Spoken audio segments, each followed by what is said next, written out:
Hello, I'm Yakov Lefko, and okay, so this is a compressed.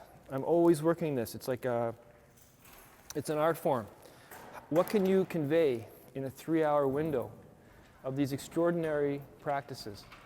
We're talking about Neidan. Neidan is the inner alchemy in the Taoist tradition. There's Wudan and Neidan. Dan is alchemy. Wu is the external alchemy. Nei is the internal alchemy. Both of these systems are immortality practices. So what we're going to be training today is a small slice of a very, very comprehensive transpersonal system. It includes elements of Qigong, elements of martial art, overlapping with traditional Chinese medicine, elements of Tai Chi, and everything that we'll be doing today essentially are integrated as prerequisites that are studied and mastered in order to progress to the inner alchemy proper. The inner alchemy proper are what are called the higher fusion and the immortality practices. So today, I'll only be alluding to those more advanced practices, because what we're going to try to do is, first of all, we're going to try to ensure that everything which I introduced to you in the second part, sort of goes hour. The first stage is to talk about grounding, because we're going to be moving energy. And when you begin to practice these things, and you start working in it with Qigong, essentially with aroused sexual energy, it's like it turns up the volume. People who are not readily sensitive, such as myself originally, to the movement of the qi energy, the vital life force energy in the body, will become sensitive when they are doing it with sexual arousal. So there's the qi, there's the life force energy, and there's the Jing Qi. The Jing Qi is the essence. Jing is essence. And the Jing, it's like the sexual life essence of a person. We are sexual beings. We arise out of a sexual interaction, a creative interaction of forces. And according to traditional Chinese medicine and the Taoist tradition in general, this Jing is it's a substance, not a substance. It's sort of the whole question of the physicality, the measurability here. But the Jing essence is the life essence of a person. And it is sexual in nature. So essentially, just to give a sort of a background understanding of what we're dealing with here, the notion is that by learning to raise this Jing energy instead of losing it, men primarily through ejaculation, women through menstruation and childbearing, that we pass along this life force energy. And what the Taoist masters were doing was learning how to keep the energy, to guard the Jing, to build the Jing within the body, learn to circulate the Jing through the body, and ultimately to be able to utilize this essential force to propel higher human development. So that when you bring aroused sexual energy, and this will mean actually bringing an orgasmic feeling, sort of up your spine, until it reaches a certain point, and then it takes on a different quality, right? It becomes to the heart. It becomes an emotional expansion. It's like I'm a bass player, so to me it's like putting on the gain on an amplifier. Like you just you add a lot of power. And so you bring it up to the heart, it takes on its expansive emotional quality. You bring it up to the mind, it becomes Shen, becomes the spirit.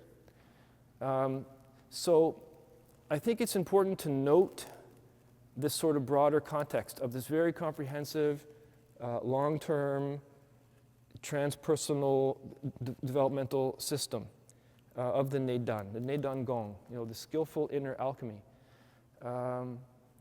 I myself, the sort of center of gravity of my practice is in the sexual practice, which is considered a middling, it's sort of, there's the grounding practices, step one. We're going to do that momentarily. We're going to work with that momentarily.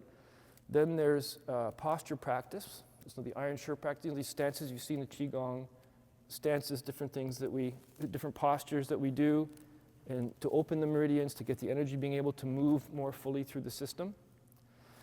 And then, with having those elements, being able to ground to the earth, being able to be connected to the Shen, to this sort of fire, heavenly fire element. There's a lot of archetypal richness here, sort of above the head, bringing those together.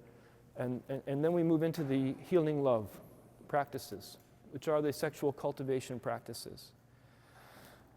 So essentially, what's important for me here to convey is that what we're going to be doing is not really a beginning practice. Okay, there's like kind of a couple of steps that happen before you get fully on into the moving the sexual energy around and all of the rest. So what we're doing, some people consider to be slightly controversial a little bit amongst practitioners to introduce people. Some of you may have some background, a lot of you probably don't. So that's why I have, in developing this and working with this and working with my own teacher who's on board with what I'm doing, Francesca Labarca. I also study with Mantak Chia in Thailand, is to really emphasize the grounding, because it's something that, as particularly Western people, we really are up in our heads. We're living with all these mental constructs and all the things that we do, my identity and value and just how I'm orienting myself. We're very, very much in the mind. And even when we're not in the mind, if we're sort of feeling something, or even we're having a gut feeling, we're very much sort of always mediating it through, well, what do I think about that, and all of that. So these practices are both cultivate and require being a little bit more, bringing sort of this mind thing, this Homo sapien, wow, I can think, and all the rationality, all that. Just sort of like bring that back a little bit and bring yourself back down into your body. You sort of bring this mind to here, because the heart center is also a mind, also has memory, it also has opinions, feelings, and there's an intelligence here as well. It's not just here. You bring this one down to here, and then you bring these both together down to here. Here it's called the Tan Tian. This is the lower cauldron. And this is where a lot of the action happens in this practice. In Japanese systems would be the hara point. So it means a willingness to relax the mind, move into the body, breathe down, and then also go right down and putting energetic roots into the earth. And for some people, it just, it's just what is just words. But with the practice, hopefully today, my main goal I can do today is to at least give a taste for those who don't have a previous experience or don't have natural sensitivity. Some of you will have natural sensitivity. To get a sense of what that grounding means, to give you some specific techniques to use, because these things, I want to know that I've done my due diligence, so that when I start to teach you about how to breathe the energy up and to squeeze your perineum, and next thing you're going to be bringing the sexual energy upwards and into moving in the body, that I know that you're able to know how to get rid of excess energy that might begin to build up in the head. In particular, we do not store energy in the head. We store energy in the Tan Tian and in certain other points, but not in the head. So we do want to bring the energy up to the head and circulate it there, and it's very energizing. And that in doing that also, that will also be important, and when we're going to synchronize with a partner, if we're practicing a dual cultivation, which is with a partner, because you can also practice all of this without a partner. Okay, you can do solo cultivation. If it's dual cultivation, we want to synchronize with the partner. We also want to bring the energy up, but we also want to bring the energy back down the front of the body, go up the spine, back down to the front of the body, and to store. Okay? So, So we're going to learn about a stance, which is a grounded stance, which is something basic with Qigong, also from Kung Fu. Grounding to the earth, very important. Connecting with the yin feminine energy, which we can visualize as an ocean of energy underneath the earth. And we send our roots down through these points here. It's called the bubbling spring. On the foot and the hand, there's a point, right about sort of the middle of the foot, right about there. And we open that and we send our roots down and we root. And once we're rooted, so then there's like the coolness of the yin energy, so that when I'm working with a fiery arousal energy, I'm grounded and there can be a balancing. So if there's an excess of energy that builds, it will naturally ground to the earth.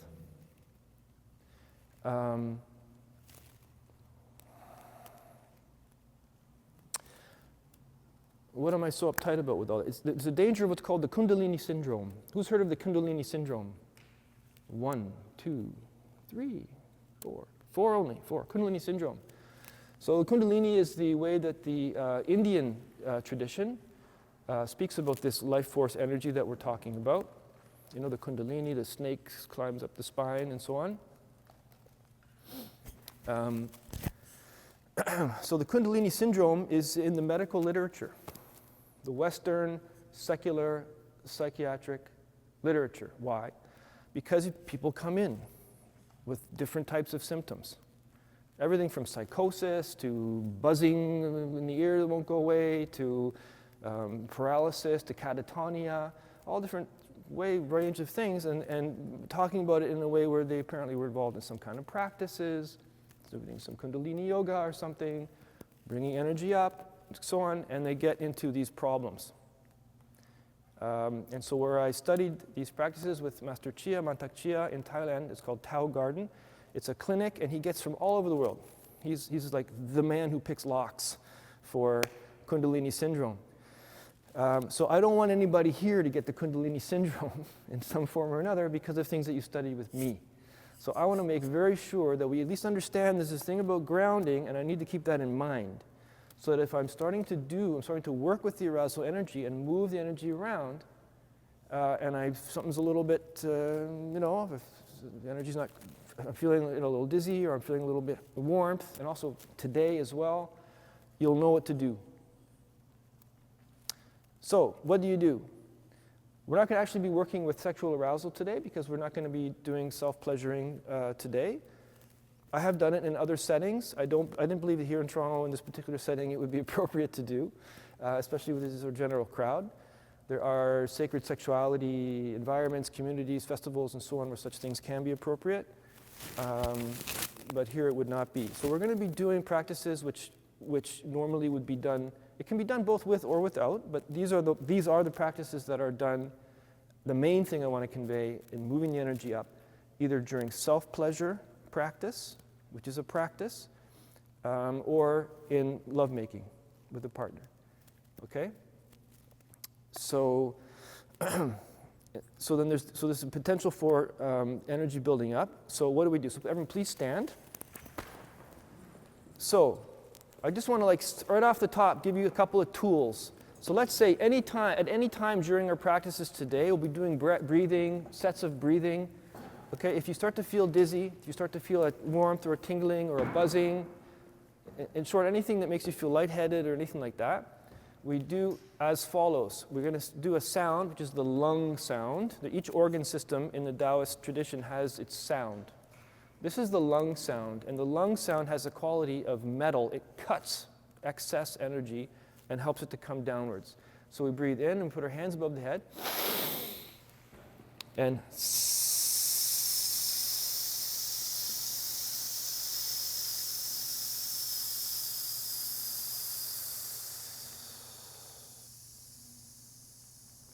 very good. Feel that? Anyone feel anything? Again.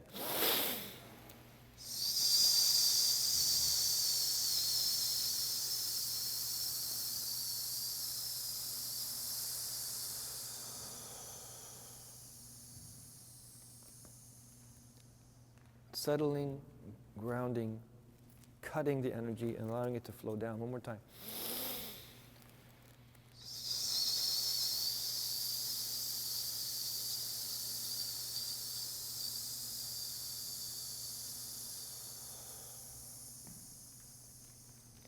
okay, let's say I'm practicing either today, doing our breathing, in our stance and so on, or later on, solo practice.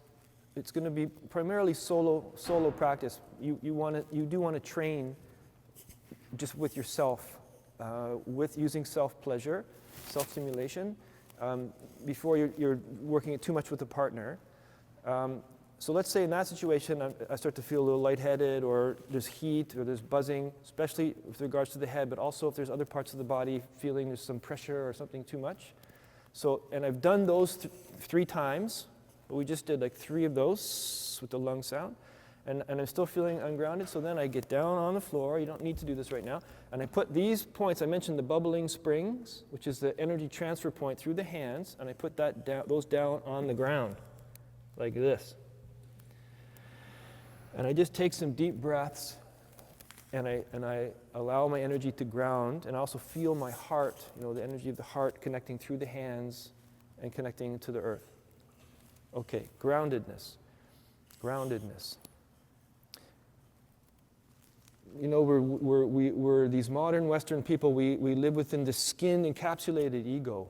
We've got our boundaries. It's my boundaries, And sometimes we might lose those boundaries in certain circumstances. Maybe we took LSD. Maybe we had a sexual experience where we sort of lost our boundaries, or they became permeable. Spiritual experiences. But generally speaking, though, we sort of have our sense of ourselves being within this container, So for this practice, we definitely want to be softening that. And again, it's because, it's multiple reasons, but one of them is just to be able to do it safely. I have no problem with conveying these practices are incredibly empowering in terms of just sexually empowering. They enable people to cultivate deep states, deep ecstasy states, something called the valley orgasm, where you enter orgasmic state and you just sort of stay there for up to like 20 minutes or something. For men, it's completely revolutionary to begin to control ejaculation and to choose rather to have a sort of internal ejaculation, really. You bring the energy upwards, opens a whole other world. We become much more like women in our ability to feel sexual energy moving through and sort of have orgasms in different parts of the body. It's sort of like, the one thing from all my teachers, the sense of very sex positive, in the sense of this is all great. It's considered very important for spiritual advancement to be grounded in our sexual being, which again is our essential nature as embodied beings. We're sexual beings. So the Jing Qi is a life essence. The Jing is the sexual essence of the person. It's just that in order to do it and to progress and to start moving the amounts of energy through the body that you're going to be developing, as I mentioned earlier, it's important to have that permeability with the environment, particularly downwards with the earth. So that we're going to do that with grounding with our stance. I'll get to in a moment. We also want to ground into a parasympathetic dominant state. Mantak Chia, who brought these practices to the West, is a doctor of Chinese medicine. He also studies a lot of Western research, biomedical research and so forth. So he's very interested in the vagus nerve. I'm not a physician, and so I'm going to give this the way it was given to me, but there is this nerve. It sits here in the center of the body. It spreads out to the organ systems, and it connects directly to the brain. And basically, the nerve, and you can sit down right now, actually. The vagus nerve feels what's going on in the body. It checks with the different organ systems, and then it sends a message to the brain of either everything's okay or something's not okay. So if I'm feeling nervous, the vagus nerve is signaling something's not okay. I'm going through my day, there might be a gut feeling or something's not. In order to begin amplifying sexual energy through the body, you're going to amplify whatever's in the body. Whatever emotional states, we call emotion is a particular state of energy in the body. So there's an emotional body. And if I have negative emotion in the body, and then I go ahead and do these sexual energy cultivation practices we're going to be learning, I will amplify whatever is going on in my body.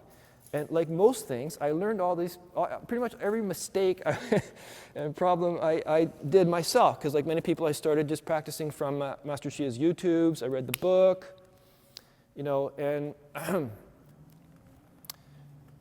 so you do the practice. Especially these days, where a lot of people are using sexuality as an escape. There's a negative emotion, so go to the sexuality, go to the pornography, this kind of thing. So when you start to move your energy upwards and inwards rather than outwards, the amplification starts to happen, and then what happens is like a day afterwards, let's say, you something that would make you slightly irritated, all of a sudden you get really angry, right? Or something that would make you a little bit sad or something. Suddenly you find yourself getting really depressed. Okay, so I'm trying to convey I'm just trying to give a heads up. All these things have to be learned on your own, basically, and you really do have to sort of take ownership of what you're going to try to do here. If you're going to continue with this practice, what it is. But it's a heads up. This is the way that it usually seems to work. And you can become aware of the fact that you had anger that you weren't aware of because you amplified it when you did your practice. And you self-pleasured and you breathe the energy up, and next thing you know, you're having this emotional stuff going on. So it's very important to be able to relax, ground to the earth, breathe into the center of the body, and it's effortless breathing. So just natural, effortless breathing. For those who have experience with mindfulness meditation, essentially that kind of alpha state, you want to be with something approximating that, or at the very least having that sort of the vagus nerve is telling the brain things are okay, right? And then to being grounded in that state, in that calmness, fundamentally, equanimity or something, that's when you begin to turn up the volume on the positive thing, on the peaceful thing. Okay, so we talked about grounded stance. We're going to train that in a moment. We talked about so grounding to the earth. We talked about grounding in the parasympathetic state. Somebody help me out here. What am I missing? Oh yeah, and we did the lung sound and the hands to the earth as grounding practices. Now there's another kind of grounding, a little different kind of grounding, which is grounding up. All I'm describing is sort of grounding down. Calm, centered, energy connected with the earth. But there's also what we call the inner smile, which is very, very fundamental, and I'm learning from my teacher very much, because she's a person who just smiles. And she's in a large group of people in Tel Aviv, and she's, this is a woman about yay tall, and she puts her arm out like this, and she calls the biggest guy in the room. She says, "Okay, push my arm." She says, "Well, I'm going to show you what force is." So he starts to try to bend. This big, huge guy, and the more that he's pushing, the more she's smiling, until her face is lighting up, and it feels like she's like absorbing the energy. She's like feeling very pleasurable and smiling. There's this power in the universe, which is the smile. We call it the inner smile, and it has to do with the Shen energy. There's this heavenly fire element, the universal energy. There's the energy specifically to the earth, and which is this, it's the feminine energy we draw up, and it relates to the sexual centers in the body. And then there's this heavenly fire thing, which is the yang, it's the masculine element, comes above and which we bring down. And we locate the inner smile behind the eyes. So, and this might just sound strange at the beginning, yeah? But it's like when you smile, some of you are smiling now. So when you smile, there's a feeling. There's a feeling, there's a smile feeling. We want to ground our practice in that feeling. in that smile feeling. I'm grounded down, I'm grounded to the smile. And I locate that feeling behind the eyes. And then I smile to things. I smile to different organs. I smile to my sexual organs. To smile to means to attend to listen. So I open up a connection. I open up a living, attentive, loving connection with myself, with the earth, with my energy roots going down into the earth. I can smile to my heart. I can smile to my bladder. I can smile to my pancreas, my stomach. I can smile to my liver. Smile to my lungs. So whenever I say smile to, it doesn't mean that you have to actually look. It means that you from behind the eyes, you send an attentiveness to that area. And that will recur in the course of our 3 hours. So even right now, just as you're sitting there, I want you, regardless of whatever emotions are sitting within your body at the moment, try to see if you can locate. And the idea is that it's always there. It's just something it's there.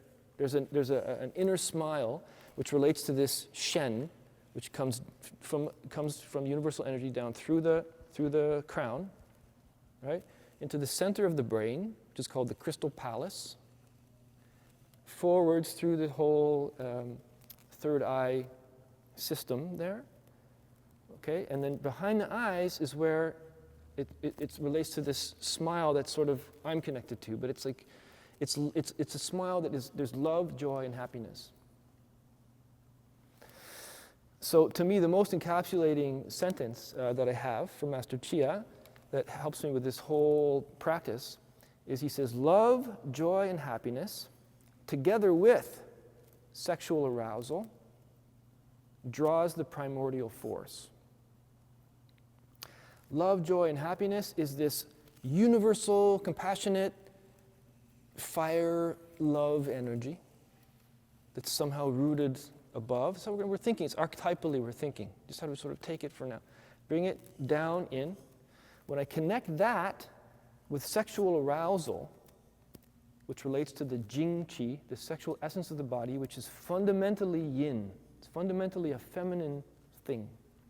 It enters a yang state when it becomes aroused, but the Jing itself is fundamentally of a yin nature.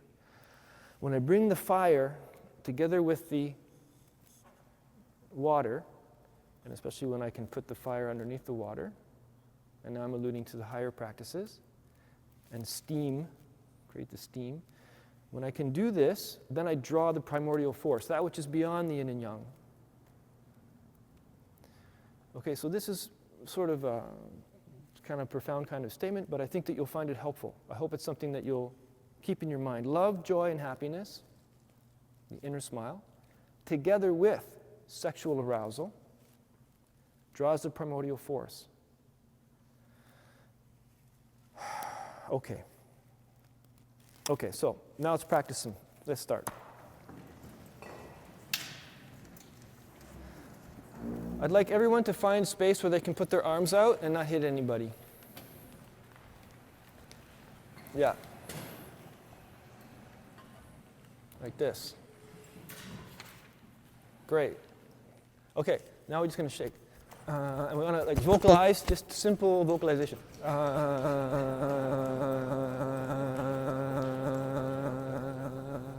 Loosening, opening.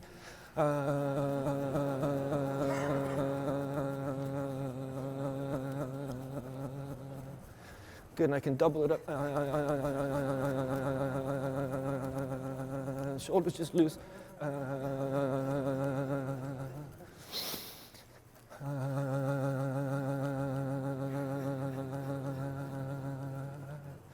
Okay, this is a basic sequence that we're going to do that it comes from the morning practices at Tao Garden, where Mantak Chia teaches.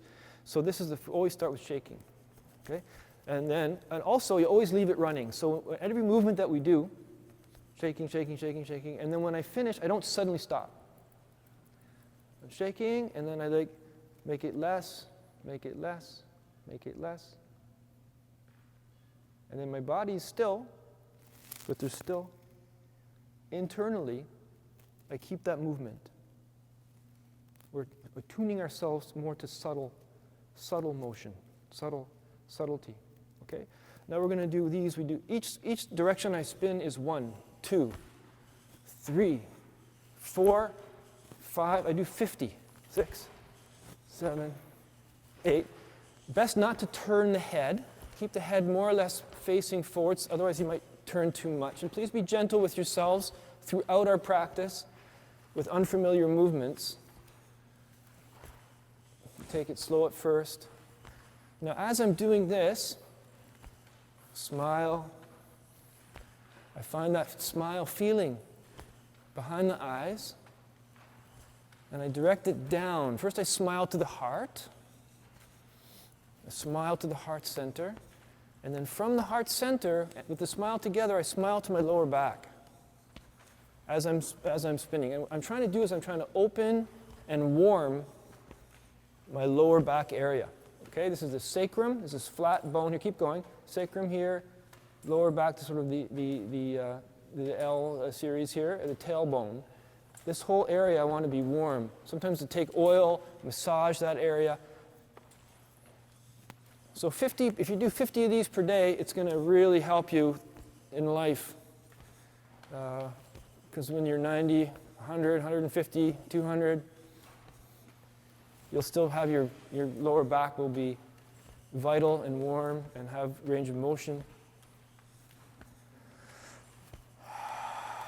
And just breathe and smile to the lower back.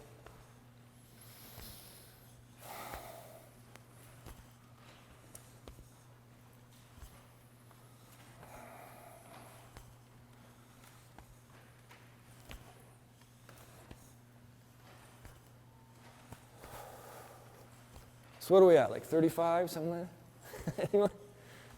I always lose track when I teach. Okay. Okay, now again, I don't just stop. Slow it down. Keep smiling. Smile to the lower back, hello lower back. Until the movement moves internal. And I leave it running. So I've still got our shaking is still somehow a little bit. And I've got this one too. Okay. Now we need to move our hips a little bit.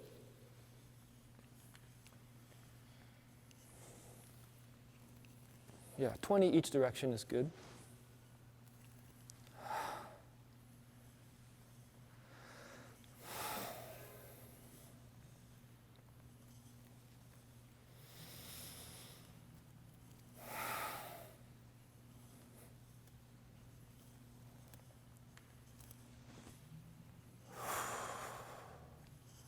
Get them nice and big once you get going.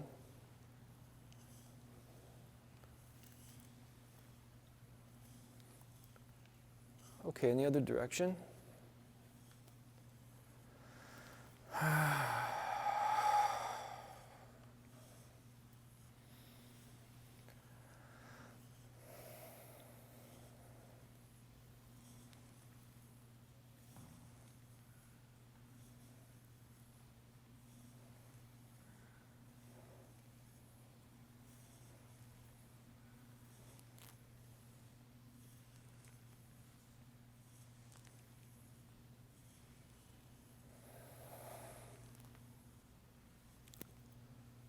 And again, the movement slows.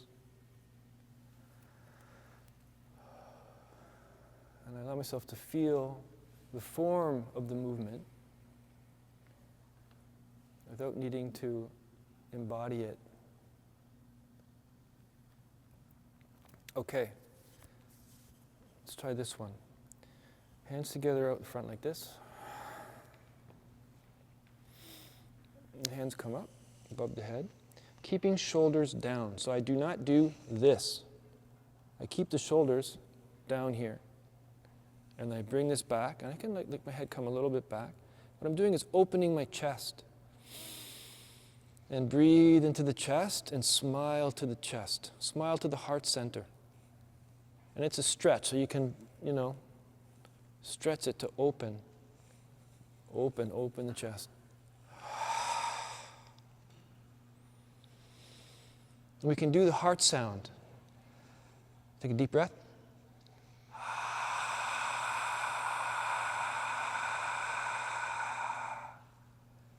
Okay, and I want you to visualize this heart center of feeling and emotion. And I want you to take all of the energy of the heart center and put it into a ball. That's, and keeping yourself in the position. It's in a ball just outside your chest. So just outside here, like a fist-sized red ball. And hold this position, wearing your heart outside, just outside your chest. And smile to the heart center. Breathe deeply and feel what it means to be vulnerable. To be emotionally open and vulnerable to the world.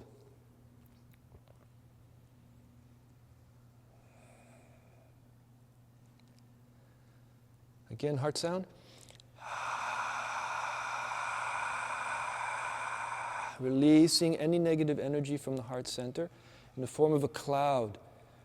Moves out from the heart center, out from the mouth, gathers out in front of me, and goes down into the earth. The earth absorbs all unwanted, excess, or negative energy. It's composting, energetic composting. She receives it. It's wonderful. And she'll give it back to us in a form where it doesn't have that wrong charge to it. Okay, so now from this position, now I can straighten that out, up. And each person, according to their own physical, your bodies, gently do a stretch backwards now.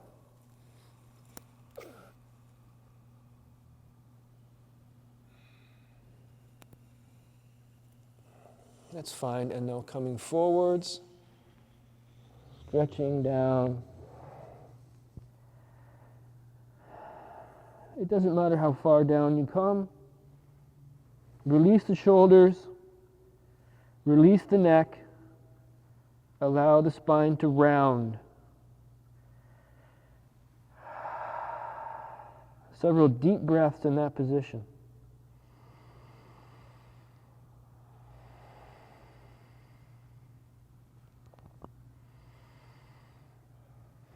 Now I want you to be smiling to the spine. And with every in-breath, I want you to breathe energy into the spine, or think of it as breathing air into the spine. You can stay in that position, breathing to the spine and feeling the spine as an empty hose that fills up. It's like fills up with water, and it gains there's a pressure, the tension. Like you see the hose there's a pressure as if it's going to straighten out. Okay, so we're filling the spine with energy now. Especially the spaces between the vertebrae.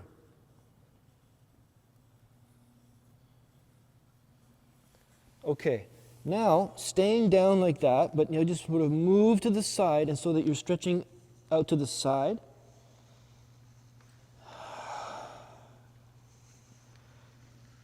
Yeah. And now gently moving back and go to the other side. Smiling to the spine. From here I go up on that side, and I can pick up the opposite heel, if you see, and I make myself long, stretching out the spine. And then I come across over to the other side, smiling to the lower back. Now I come down on that same side. Okay, that was one. We're going to do two more like that. You can just do them continuously flow through the movement. And be careful with your body if it's a new, unfamiliar movement.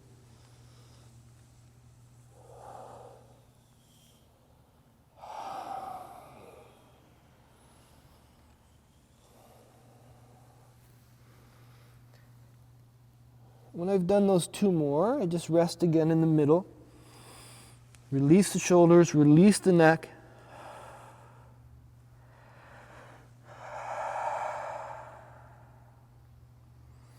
Breathing into the spine and smiling to the spine.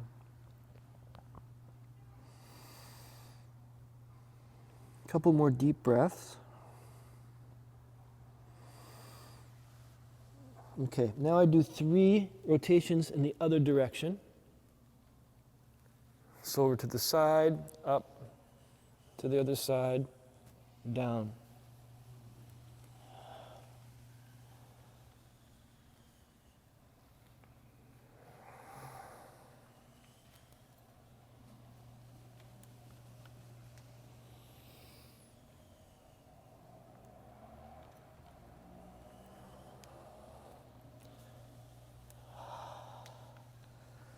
Now at the end of that, resting in the middle again, breathing into the spine. Now I'm going to start coming up very slowly, vertebra by vertebra. I direct my tailbone directly down to the earth, and I allow my knees to bend. Knees bend a little bit, tailbone to the earth, and I slowly come up.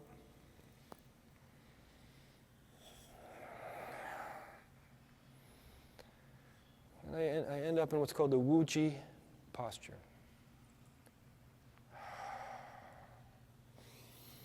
Okay, let's talk about basic grounded stance.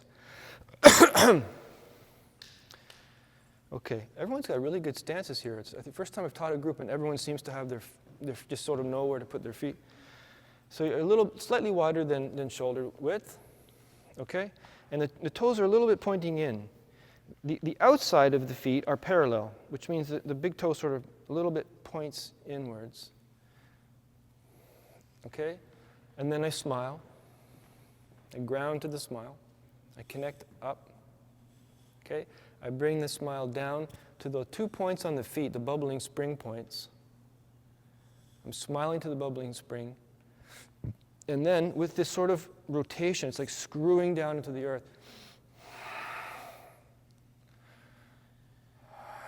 I bring energy roots into the earth. The knees go out. The feet are as if wanting to push out, but they stay in position, but it's as if there's a little bit of like outward pressure on the feet. Okay, so I'm like, there's a rotational force, or torsion. Okay, and I deepen a little bit into the stance. Tailbone is tucked. So I try to find, it's good to have full range of motion in the sacrum, and then I find a point where the tailbone is tucked. If I'm too high, I might have this sort of, I don't want this to be tense here. This is the kwa. Very important that the kwa be soft. Okay, now, as I go into that stance, I squeeze my butt cheeks, but once I'm in it, I release the butt cheeks. Okay, tailbone tucked. Now, I imagine there's a chair behind me, and then I'm going to sit on it, and I start to go like I'm going to sit. Okay? But then I don't sit. Sitting, not sitting. And what that does is that it causes me to round my lower back. Because if I sit and my back is like this, that's going to hurt. So if I think I'm going to sit, I round my lower back, and I want that. I want my lower back to be rounded. Knees a little bit out if you can. Knees are sensitive issues, so you each have to, if you need to soften it and come out, like you'll each take care of yourselves through this process. And it can be uncomfortable at the beginning, for sure.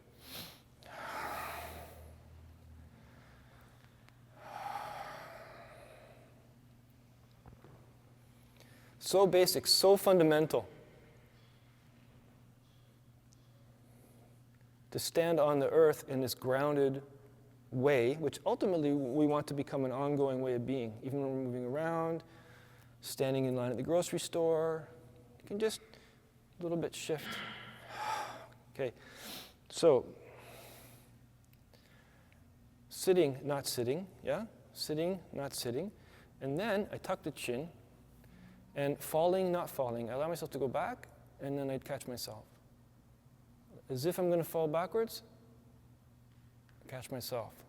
I'm trying to find how far back can I be and still be balanced with the weight evenly on my feet. So it's not like I'm leaning back on my heels. The weight is even on my feet.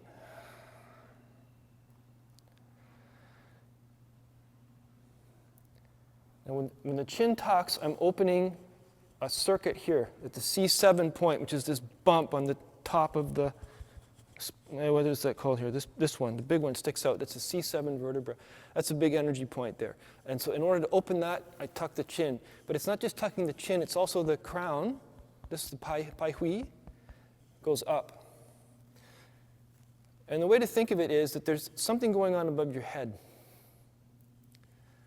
The shen. There's a spirit above you. And you just allow yourself to be connected with that. You allow it to draw you up. And then your naturally your crown will go up, your chin will go in. And it's a posture of consciousness. You know, and again, this is the smile. It has to do with the smile and being connected with this heavenly fire above the head, archetypally speaking. And this heavenly fire, or this spirit, this Shen energy, it represents infinite possibilities. So I'm connecting with infinite possibilities. And then in my groundedness below, with the yin energy, I'm in a state of acceptance and surrender to what will come. So I've got infinite possibilities, and I've got acceptance and surrender to what will come. Okay. Okay, so now hands. So we're in the Wu Ji posture. We can put the hands in front of the sexual center. And you don't want to be tense, right? So you're staying loose. And the hand, you want to open up this bubbling spring a little bit. So you just want to, a little bit open. And that means just sort of like this, a little bit. See, this finger goes back a little. But the focus is just feeling of opening here. I'm going to open that one.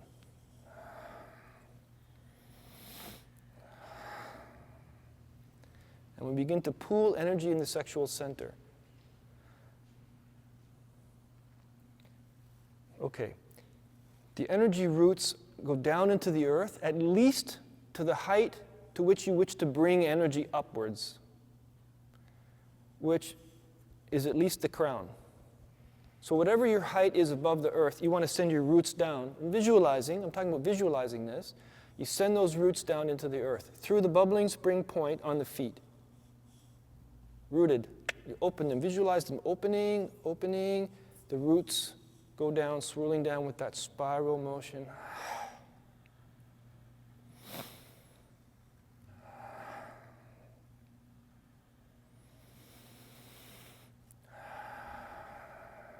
And try to find ease in this posture. Don't be stiff in the hands. Don't be stiff anywhere.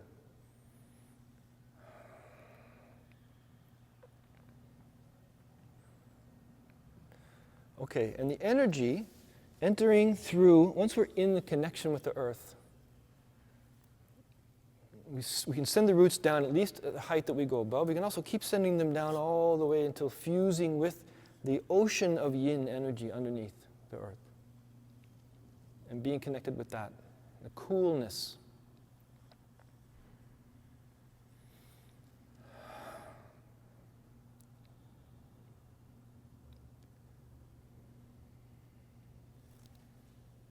And then falling, not falling.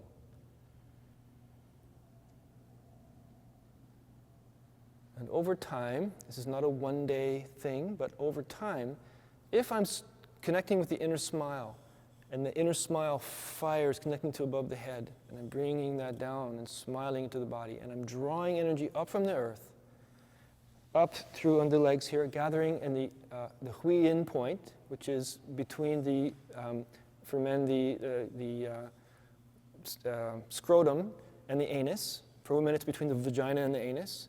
There's the Hui Yins between those two. That's where the energy gathers. Okay, so that yin energy comes up from the earth, it gathers at this point, and then I can bring it up from there.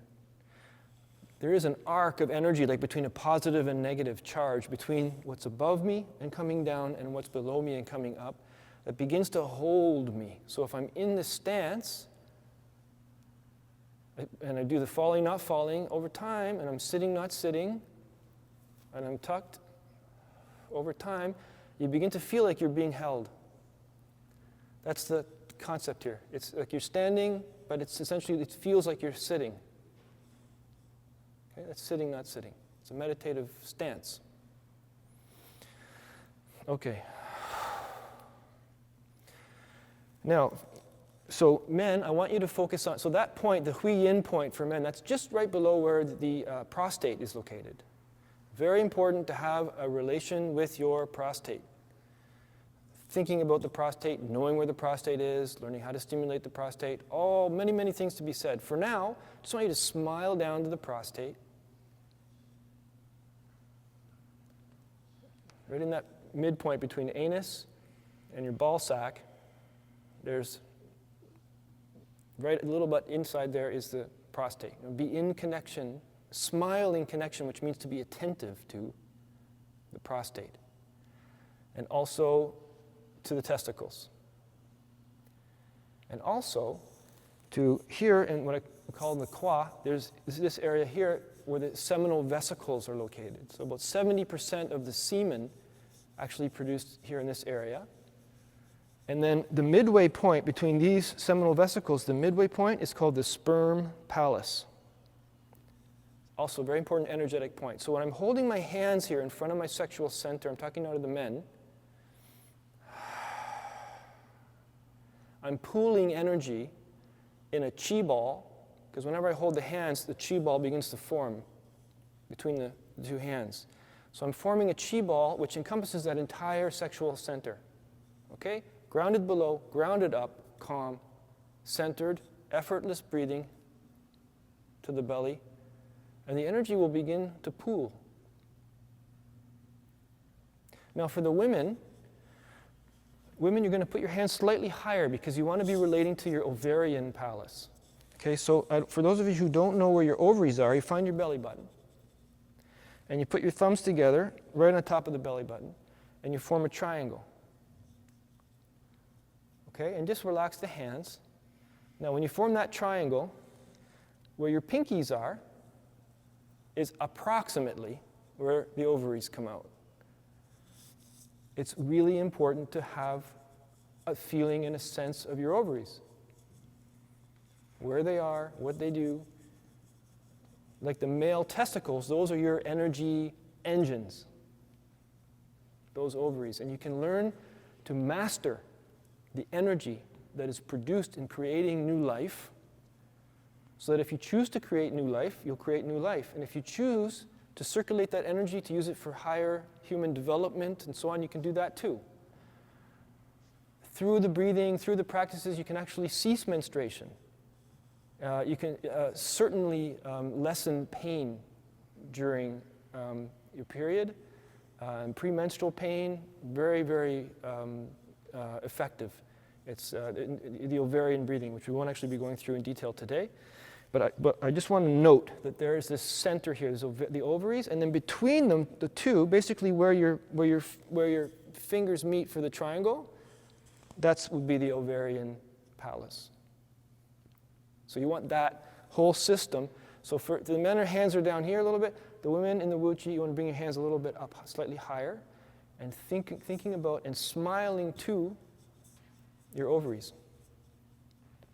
And to your womb, which sits right in the middle of that triangle.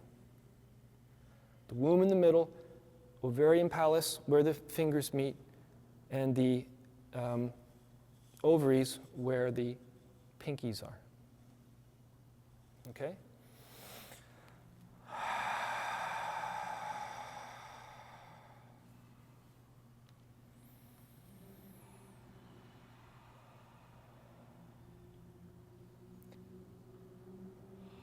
Okay, and I can take a break.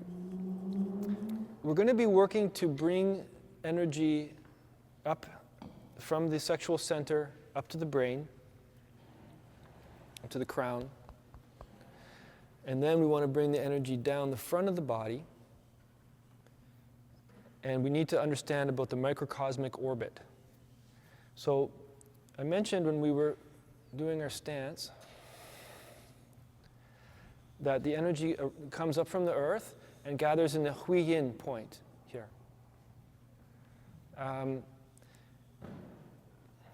So that Hui Yin point is the meeting point. It's called the gate of life and death. But there's basically, from that point, backwards to the tailbone, and to the sacrum, and to the point opposite the navel, called the door of life, and then to a point which is there at the T11 vertebra, that one, and then up to opposite the heart center, and then from there to opposite the throat center, here at this bump, the C7, and then from there, the C7 up to this, called the jade pillow, where there's basically the occipital lobe here, and then from there to the Pai Hui, to the crown point. From the crown point, down the front to between the eyebrows, right between the eyebrows. From there to the tip of the nose. The tip of the nose to the indentation on the upper lip. All of that, so from the Hui Yin, all this one, it's called the governor channel. And that's the yang channel. So this is the masculine energy, the fieriness, has to do with the coming up the spine and to this point. So when we're arousing energy and the fire rises up the spine, and we're gonna breathe. We're gonna breathe the energy forcefully, breathing the energy upwards, bringing it up to this whole yang channel. And we can move it through the brain and there's different things, but basically bring to here. Now, from the tongue, at that point, you bring the tongue to the palate. Everybody bring their tongue to the roof of the mouth, just behind the teeth.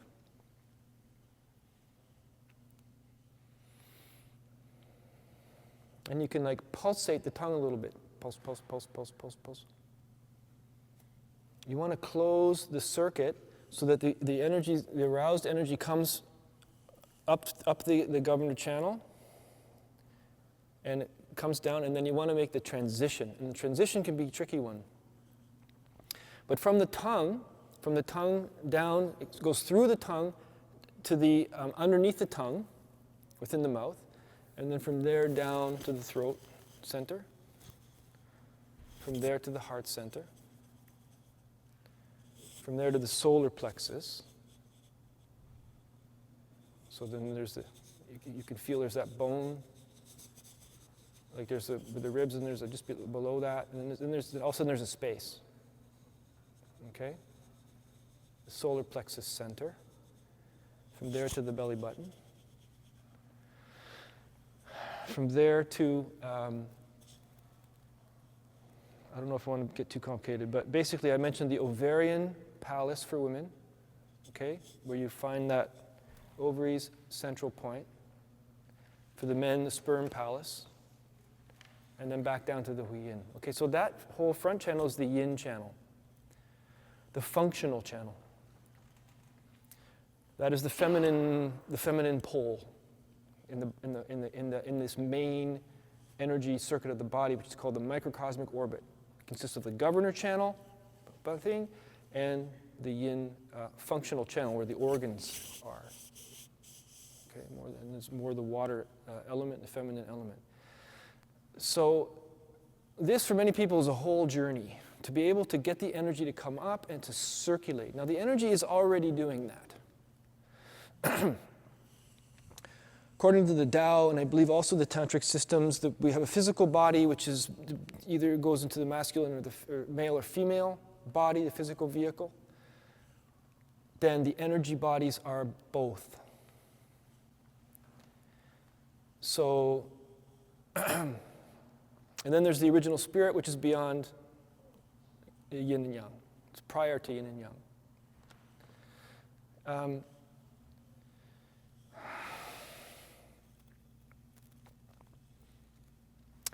So this is the whole journey.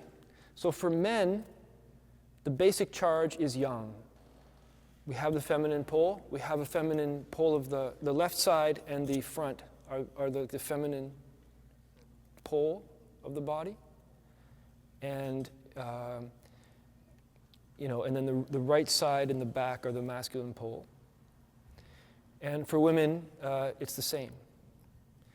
However, the male body is designed to receive and to channel more of the yang energy. The female body is designed to channel more of the yin energy. Doesn't mean I can't channel both. And I should be able to channel both. And through practice, I begin to magnify and become more in touch with my feminine, as a man, my feminine pole. Become tremendous increase in the sensitivity and also in sexual response. And for women, vice versa. Begin to understand the feeling of the yang energy and what it is to have this swirling fire above you, and you can, any type of consciousness cultivation, these practices with finding stillness, all of these things. We are in a generation that seems to be finding more balance. It's more allowed now for us to be in touch with the opposite energetic pole of what our bodies are designed to primarily channel. Not only, but, in the main. Somebody sent me a message about homosexual relationships, and do these practices relate to that? And the answer is that yes, they do. And there is, but however, there is like a caveat or a concern about that when you're in a homosexual relationship, to be aware energetically of what that means, so that in your cultivation practice you can remain balanced. So if you have two men making love, there's a lot of yang. It's a lot of fire yang energy. And so there are specific practices in the Tao, one of which is the one we went down to the ground with the hands, and to draw the yin energy up into the body. So just as an example, something to think about, that this is the sort of, there is knowledge and there are things to be said about that. What matters for us right now is to start to be aware we have these two poles on this microcosmic orbit. The energy body is always flowing. It's always flowing. What we're going to do through practice is become aware of it. We're going to become sensitized to it so we can feel it happening. And for me, working with the sexual arousal energy really made the difference. So that once I did that, now I can also feel the energy when it's not in a state of sexual arousal. Many people seem to be able to connect without necessarily needing the sexual arousal to feel it. It does seem to be, generally speaking, easier for women to feel the energy than it is for men. For many men, it's just completely abstract at the beginning. And so what we do is we imagine this energy moving through the orbit, and the fact is that it is. We become aware of it, and we begin to learn how to amplify it. We begin to open the channels more so that more energy can move through. We begin to learn how to consolidate and store the energy through different. There's hitting practices that we do. We're going to do at the end, we concentrate the energy into this area. The main area we want to concentrate the energy is here in the Tantien. Yes? Are there considerations or modifications if we learn about our moon cycle? Yes. Yes. The main thing that I know about, I'm not expert in it, but what I do know is that breathing the energy in the ovarian, with the ovaries and moving that energy around is done primarily just after menstruation. So at the very beginning of I don't know when it would be considered the beginning of the cycle, but the pre-ovulatory phase. The pre-ovulatory phase is when your ovaries are most in their yang state, in their aroused, activated fire state, and that's when women do the breathing to begin to move the energy from the ovaries and distribute it through the body. So it's not just focused purely on the producing of new life. Especially if you're not planning anyway on having a child, there's no need to put a lot of energy into that process. So you learn to redirect that energy and move it and distribute it and store it elsewhere. which, as I say, it will reduce menstruation and can also actually end menstruation temporarily, and you can bring it back. I've had some outstanding female teachers that I could direct you to, and also this book here also I'll mention. These are my two favorite books. Mantak Chia has approximately 50 books now. I consider these to be the main ones. This is for female practice, male practice. So in this book, it will describe in great detail the ovarian breathing exercise I'm alluding to. This is for the male practice about non-ejaculation and so on. On March 31st, I'm having a specialized seminar for men that touches on the non-ejaculation aspect of things and in general the male practice. You can also use the yoni eggs, okay? Sets of yoni eggs, 3 sizes. So women train to be able to draw the energy up. Okay. I want to just put basic tools in your hands today so that if somebody came in here today and they didn't do any other further practice, but just took what you learned here today, that you're going away with something. And what that is something called the power lock and the upward draw. So we talked about grounding. You do your grounding best you can. So let's get up. Let's jump right in.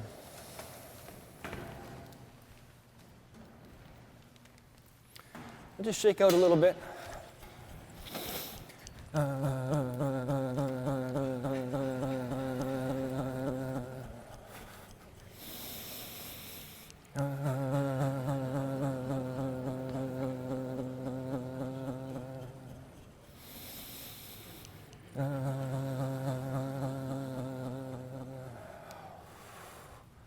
Keep it going, internal motion.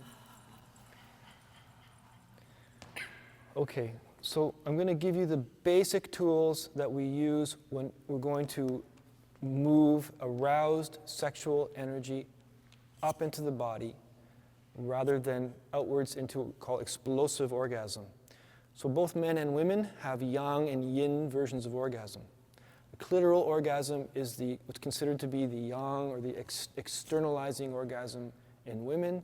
The ejaculatory orgasm is such in men. The internal G-spot and A-spot orgasms in women are the implosive orgasms in women. And in men also, we also have prostate orgasm, and we can also train ourselves to orgasm internally in that way. And drawing energy upwards, and you can have a spleen orgasm, you can have a brain orgasm. And once you learn to draw the energy and have it moving, there's all kinds of possibilities open. The main tools that we need for this are the good health in the pelvic floor and strength. We need to have some strength and stamina in the pelvic floor, in the PC muscle, in the sphincter muscle, the whole system there. In the Tao, we talk about the chi muscle, which is essentially sort of the whole pelvic floor. And this involves training. So essentially, however old you are, so there's 2 ways of looking at it. One is, however old you are, you double your age, okay, and you squeeze your perineum muscle down there. You squeeze, like you're stopping poo, stopping pee, and then there's the one in the middle, the hui yin that I was mentioning, that point. You want to be able to squeeze just that one. Over time, some of you may have already done some things so you can already squeeze just that hui yin point. You don't need to do the stopping the pee and stopping the poo. All right? For those of you who don't have that distinction, you squeeze everything at once for our purposes today. All right? Over time, I want you to be aware of there are these distinctions. And it develops to the point where you squeeze one side of the anus and the other side and then the front and then the back, and each thing has different energetic qualities and relates to different organs. And for now, be able to just lock. You have an energy floor here, and if you don't tone that area of the body, there's a lot of loss of energy. Both in terms of the physical sense of losing the jing through the menstruation, childbearing, and for women, and through ejaculation primarily for men. But it's also just not having, there's also just sort of a leakage, energy leakage. So a very important aspect of this is toning that area. So you squeeze that area the number of times double your age. And that's one version. The other version is 300 times a day for ninja. And I've heard that I've heard primarily in the context of male practice. Male practice has this extra to it because in learning to master ejaculation is a very big challenge for men.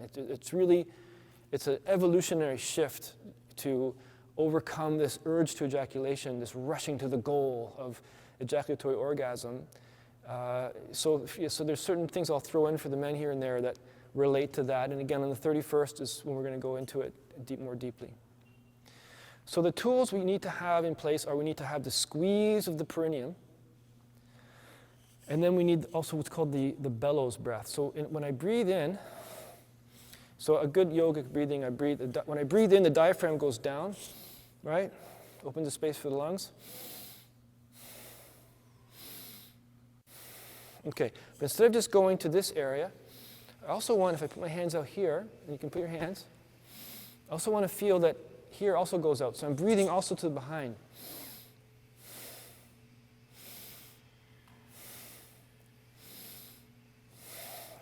So I'm wrapping, there's like they call it, it's a chi belt. This whole the area of body is a chi belt here. And when you be with martial artists that train these, it's called iron shirt. Okay, what we're learning right now is called iron shirt. Sorry, I started to say it in Hebrew, but I'm not in Israel. Excuse me. So this sense of, the bellows, right?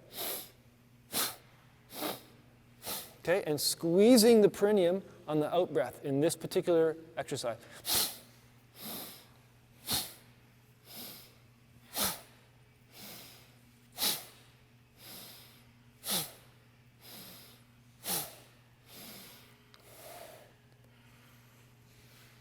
Okay.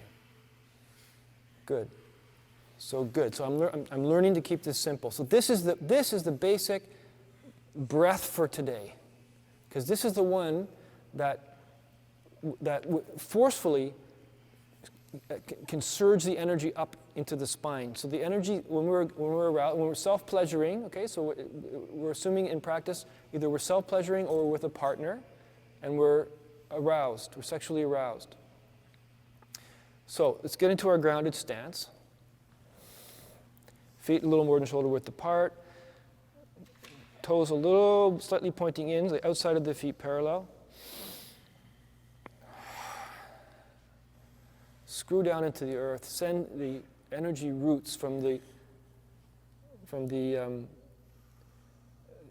bubbling spring points into the earth. Knees are pushing out, the feet are slightly pushing out. Tailbone is tucked.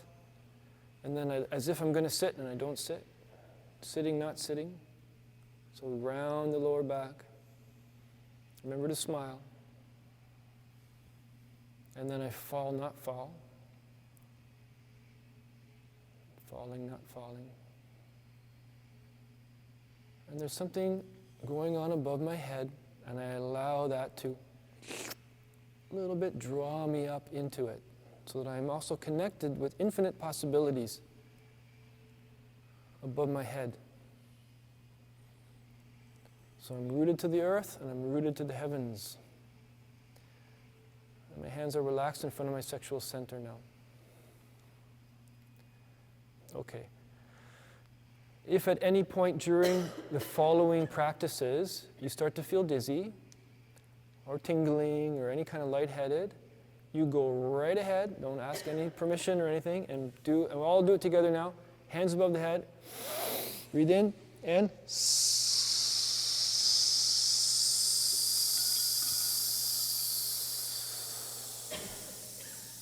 okay?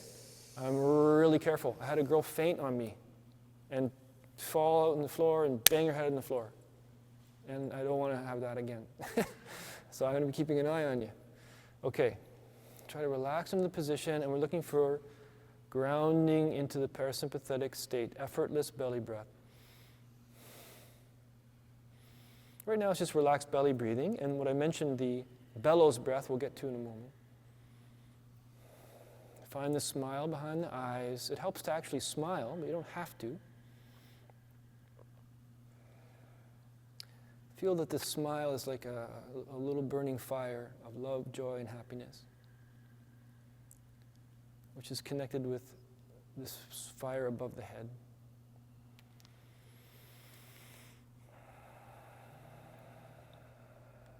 Good, and we're starting to get a nice energy field in the room for those who are sensitive. So we're practicing together now. Okay, what we do sets of 9 breaths. And as I mentioned, it's going to be squeezing the perineum, especially that point, that middle point, the hui yin, squeezing that point on the exhale. So I inhale, and then,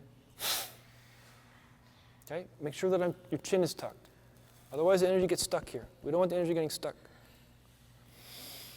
Okay, we're going to do 9.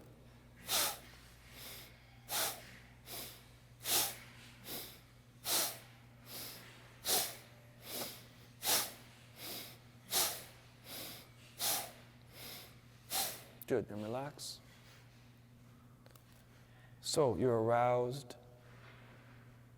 For women, you might be getting very close to orgasm.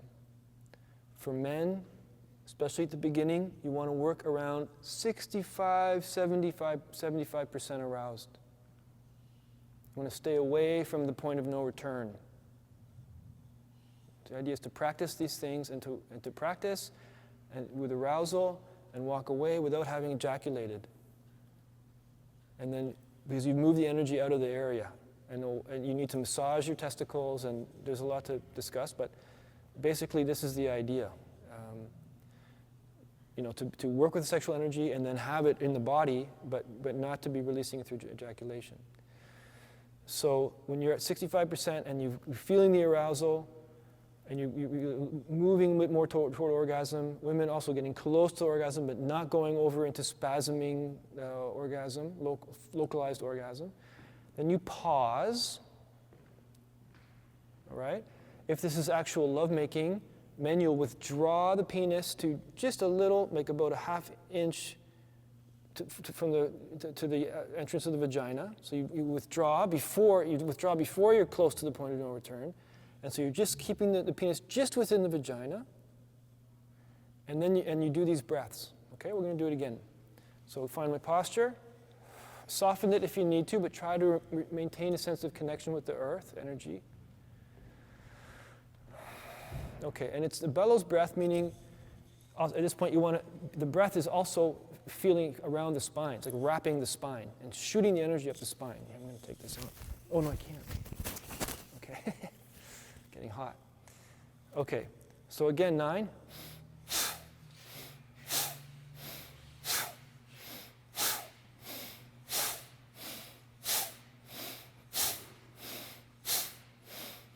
Rest.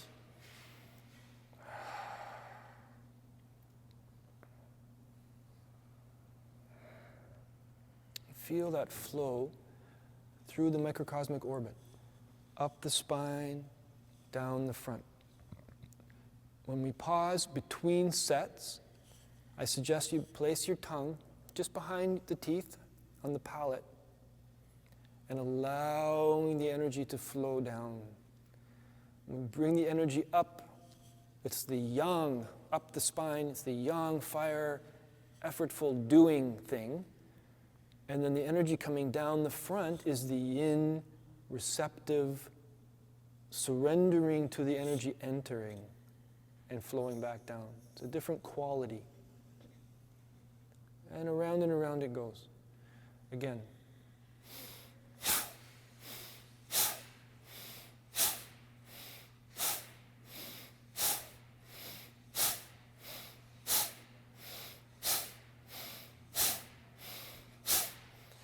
And rest.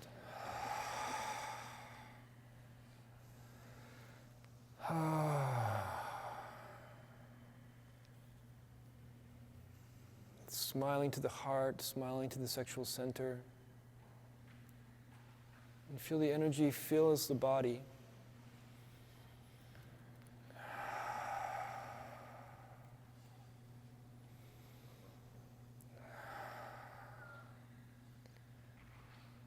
So these are called holdbacks because we've come close to orgasm or we've come to a certain level of arousal. For women, it's very close. For men, I'm urging caution towards not going too close at the beginning of practice. When you've trained your perineum, then you can actually stop the spasms. You can internally lock and stop ejaculation. But that takes a bit of time usually. And so you do these holdbacks. When you draw the energy up, you circulate the energy, and then begin once again. Self-stimulation, pleasuring yourself, making love with yourself, the two poles of yourself, okay? The inner marriage, right? Become a whole sexual system within yourself and with the earth and with the fire above. Then, at a certain point, when it gets very strong, so we do what's called the power lock.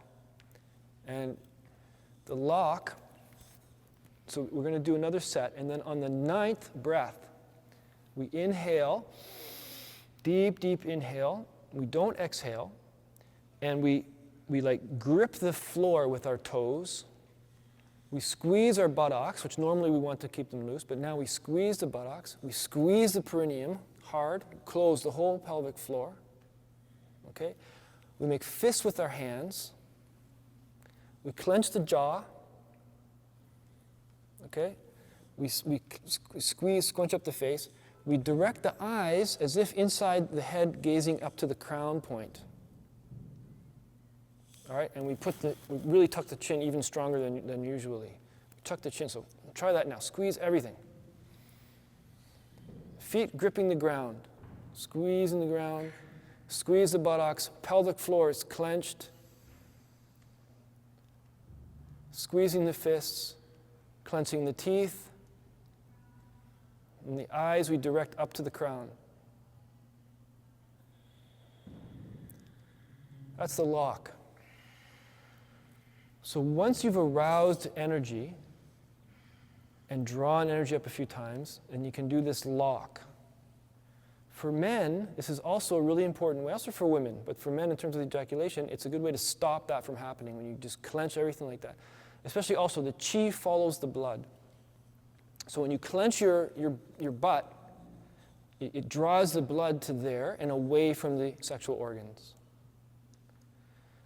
So we're trying to draw the gathering energy of approaching orgasm away from the sexual organs and up into the higher centers of the body.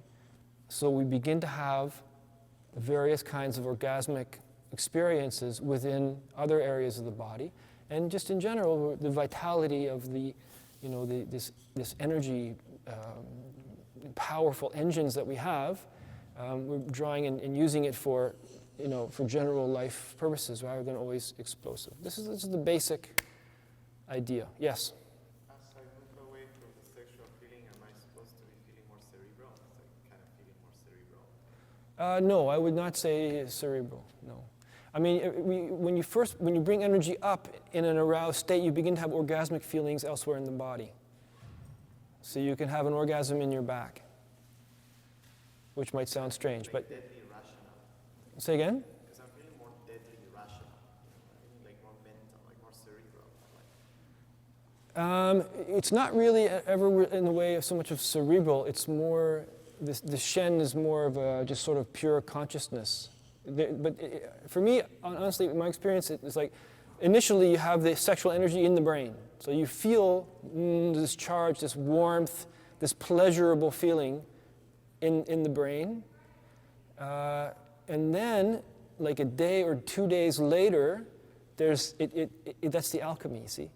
It transmutes and it becomes, the energy becomes to be the nature of the center where it's located. So if you've drawn energy up to the heart center, it becomes an emotional enhancement. If it's drawn energy, also all the different organs as well. If you draw, there's many practices in the healing love practices of drawing orgasmic energy to different organs to heal them, to heal people through lovemaking, and it's very detailed. Like nine shallow thrusts, 1 deep thrust. And then do 9 sets. So you've got 81 thrust, and then breathe together the energy to the spleen, or the woman has a problem in her, her digestion, and you do this. And it's a healing practices using sexual energy. So it's not just the squeezing out, it's just also you have to direct it somewhere. Well, we're gonna go through that. You'll see as we progress.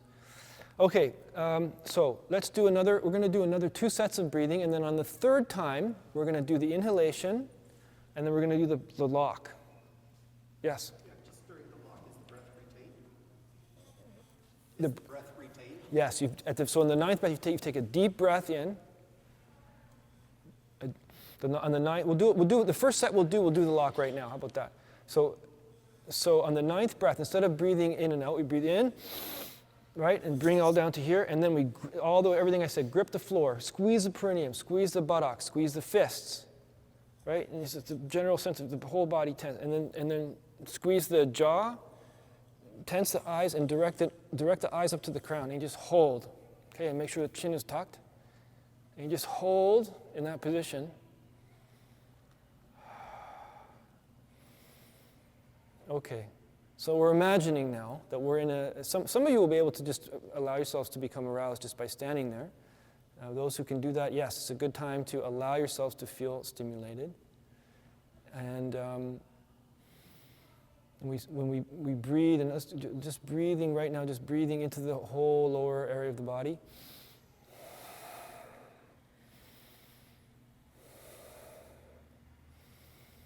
Women can smile to the ovaries and breathe into the ovaries.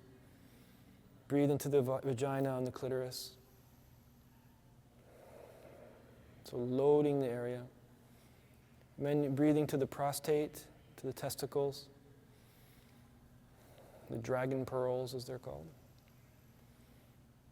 Okay, and then we're going to do, which we're imagining that we're in an aroused state.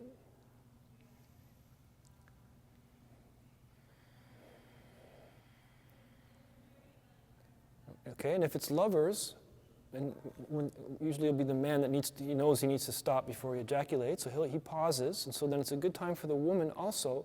You can join your lover in doing this breath. And again, we squeeze the perineum as we exhale. And we're also inhaling in a way that includes the back here, the bellows breath.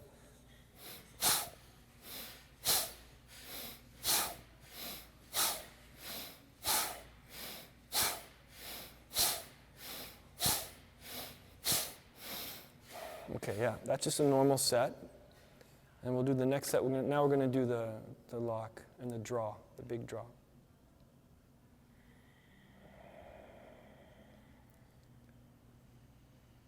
Okay, so on the 9th breath, we're going to inhale and keep it, and we're going to lock everything up. And I'll talk you through. Ready?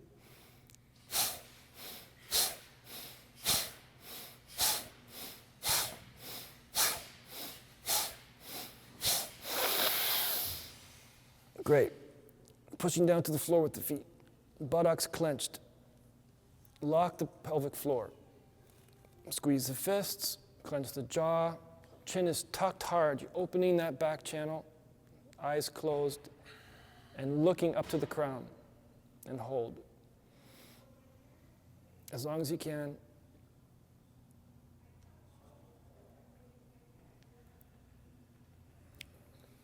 Tongue to the palate. And release.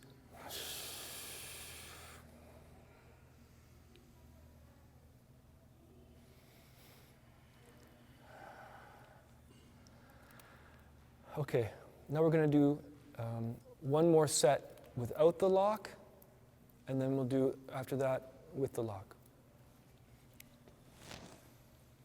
So loosen up. Okay. So here we are, self-pleasuring, or making love. We're making love. Before I'm too close to the point of return as a man, I withdraw the penis just to the entrance of the vagina, just slightly still inside the vagina. And as we do this practice, the erection will start to go down. So you need to decide how far down you want to let it go. Okay.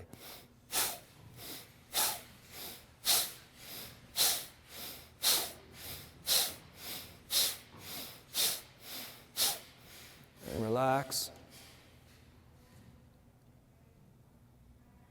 You feel the warmth of the energy, or maybe it's a tingling, heightened sense of something, some presence. Now we'll do the next one with the lock.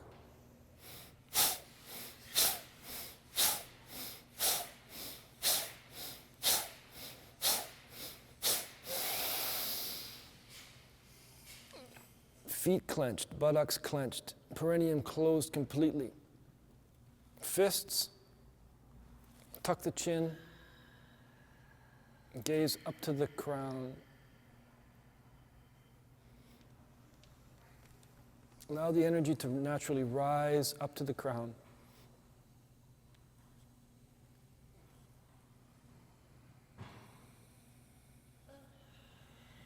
When you're ready, release the breath, and either just sort of allowing it to cascade wherever it wishes to go, or you can specifically draw it down through the tongue, which is to the palate, behind the teeth, down the front channel. Yes? Do you keep the tongue to the palate throughout the whole process? I do not.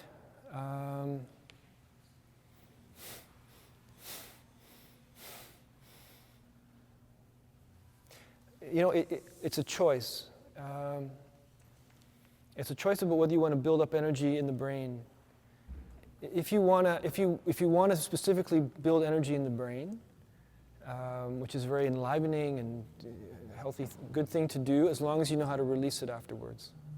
So then you purposefully not close the circuit, okay, and allow it to build up to the point of brain orgasm. Brain orgasm, and then allowing it to come down. Or you can be practicing to just move it through the orbit. So, yeah, either way. Yeah. So when you're lovemaking, is it important that you go into the standing stance to do the? No, you can do it. You do it right. Yeah. You do it right there. Yeah. But it's the same practice. What I'm giving you, this is like the full thing, right? The full thing. But then the desired evolution is, well, you don't really need to clench the fists.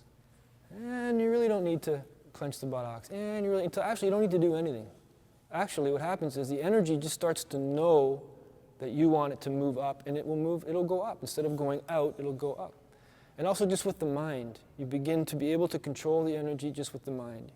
So initially we're doing the physical practice, sort of this external sort of yang, certain strength involved and so on. Over time we want to move more and more to just the subtle movement of the energy internally without needing the thing. So initially we learn what's with the full thing. And you need to communicate with your lover. If your lover isn't someone who practices, so you need to say, oh, is it okay, I'm going to do this, and I'm going to stop, and there's going to be these pauses and holdbacks, and you need to communicate around it. And yeah, so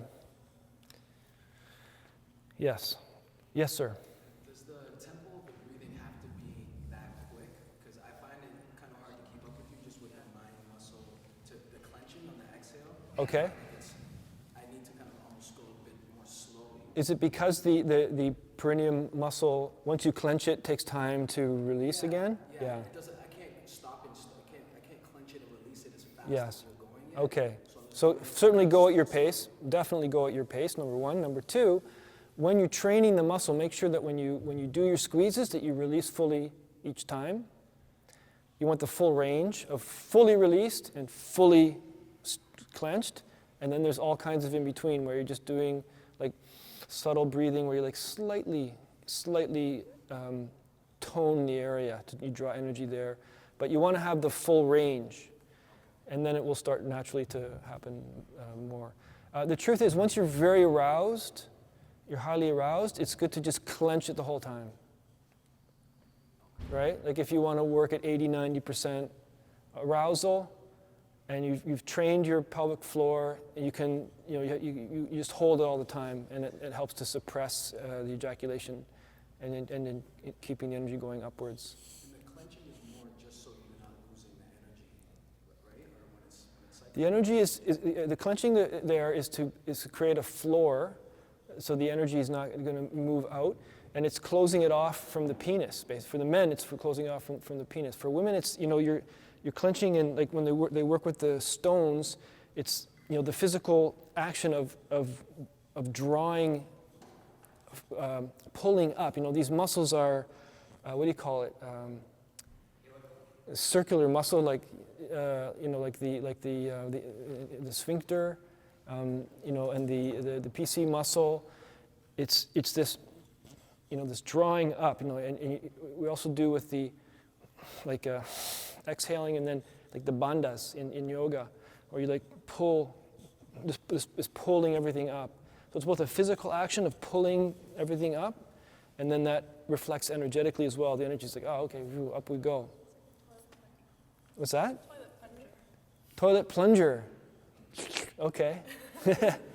Yeah. Yeah, when women training this also, they gain some control over the men as well. I mean, that was the thing in the royal imperial court in China, was that the concubines needed to train to control the king's ejaculation, so that they'd be so strong in the vagina they can just squeeze the base of the penis with the vagina, and also through the training to be able to squeeze at the front, at the back, like all the way up the vagina, tremendous levels of control to be able to squeeze, prevent the man from ejaculating, which is pretty amazing. These things can be trained to high levels. Like they have like what's it called, the ping pong, I think, shows in Thailand, where they're like shooting things across the room, and it's like the Olympics of that. There was a hand? Yes, ma'am. Say again?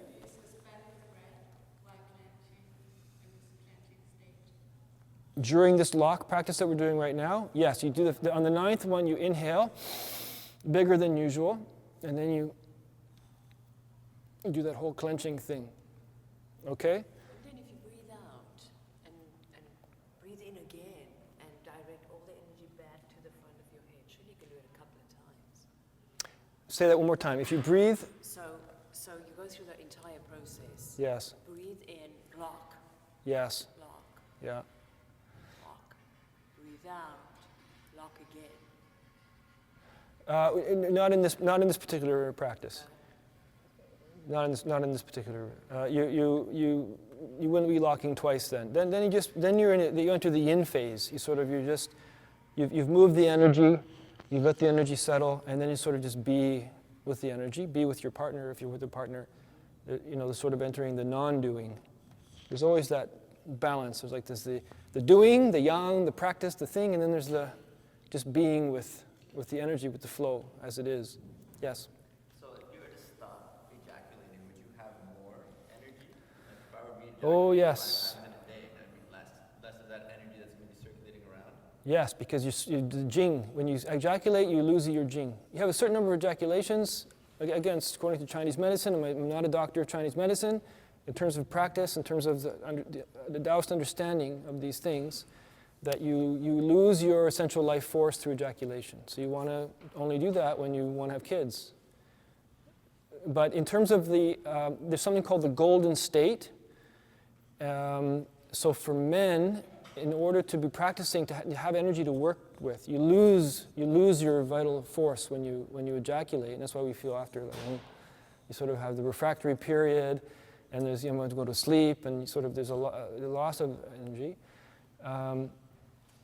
So basically, it goes by age. The maximum amount that you can ejaculate while still having enough energy to practice with, and for general health as well. And so that goes, and it's a general thing. It's always whatever, there's a generalization, and then there's the actual for the individual, and you can feel sometimes. But between the ages of 20 and 30, it's 1 ejaculation every 4 days. Between the ages of 30 to 40, it's 1 ejaculation every 8 days. Between 40 and 50, it's once in 16 days. Between 50 and 60, it's once in 21 days. And from 60 to 70, it's once a month. And then thereafter, you try not to ejaculate at all. Now, when you practice, even younger, and you practice, you learn to move the energy around, and you don't need to ejaculate. You can have wonderful sexual experience and vitality without ejaculation. So I'll say that for me, right now, I can go like about 3 months. It's about 3 months fairly comfortably. And the feeling is that it's always because either I traveled or something, or there's a new partner, or something happens that sort of, if I'm in a sort of steady state practicing, I could probably go longer, but things get, once I'm not practicing the same, and practice includes all this other stuff that we do that enables us to move the energy all these different other places in the body. As it builds up here, you've got to be able to release it from there. Massage is very important, the whole area, the prostate area, the testicles, the whole thing, also penis, and then moving the vesicles, and and then breathing it up, and then storing it, mainly in the Tantien. And when you're doing that, and your meridians are more and more open, so then it takes much longer for you to get to a point where it begins to pool in that area. So yeah, it's a function of practice. When you get to the point, there's a certain point where your body just says, you need to ejaculate. Whatever you're doing isn't helping to, you're massaging, you're whatever doing, then just ejaculate. I mean, there's no, some people just make themselves crazy with trying to go longer and longer and making it the whole thing. That's not the way. It's because of practice. When you practice, and you more and more learn to move the energy, you're more and more grounded, you're able to release energy more effectively as well, then you over time can go for longer. Yeah. Mantak Chia apparently went 10 years, he said, and then it was just one ejaculation sort of to clear the pipes, and then his son Max. And then, I don't know, since then I guess not. Yes, sir? When you're doing the microcosmic orbit, and the energy comes up, when it goes down, is that what you do with the contracted perineum? It's going down the lower channel? So the basic thing about this particular breath that we're doing, because there are other breaths. There's a breath where we squeeze the perineum as we inhale. It's called packing breath. It's a different one, and then we direct to different points. This is a blunt instrument. This is more of a crude, shoot the energy upwards breath. You squeeze the perineum on the exhale, and shoot it forcefully up into the tailbone, up as high to the crown as we can get it to go. And then there will be blockages. A lot of times it gets stuck here in the sacrum, and so we work with that. Massage the area, keep it warm. Yeah, basically. When you're moving energy up, you can contract the perineum to help move the energy up? Move it up more. Or just to facilitate? When you're holding the lock, you're squeezed the whole time. You always want to have the toning there. You want to have that toning in the perineum, but you also want to be able to release completely. Like, you want to be able to release, and also, just like I'm rooted through the feet, I can also root from here. Instead of going from here through this channel down to the earth, I can also connect directly from here to the earth as well. And that's like a sort of release, open, and establish a connection directly. And there's like a slight sense of suction that develops in the prostate and in the Tantien, where there's like an ongoing connection with the earth. The sexual center, we're not really separated from. We're part of one system with this Mother Earth and her sexual nature. Yeah. Sorry, can you just talk very briefly about semen retention and prostate health? Because I know there's kind of a conversation about the connection between the whole. That is a worthwhile discussion. Let me just see the time. 5:36. We have to be out of here 6:30. I'm just trying to think about because we sort of faded out of practice. Everybody sat down, and I'm not sure. Were we really done there? I mean, that was the main thing we wanted to convey. But I would take us a little bit more through practice. So we're going to have discussion at the end and raise it again at the end. Okay, so what happened here? Everybody? Okay, so the way that, if you're going to build a personal practice with this stuff, the phase 1 is what we were doing. We did some basic warming up exercises. We'll do another one of those now. I'd like you to make sure that you have. We didn't do it at the beginning. This one is we open the front channel, breathe in, and then breathe out. Open the front channel. Open the back channel. Do 12 of these.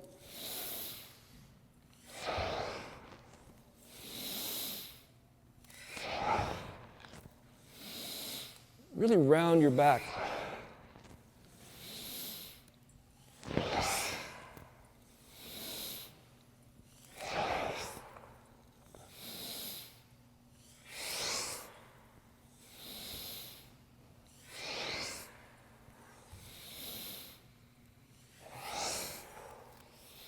Okay.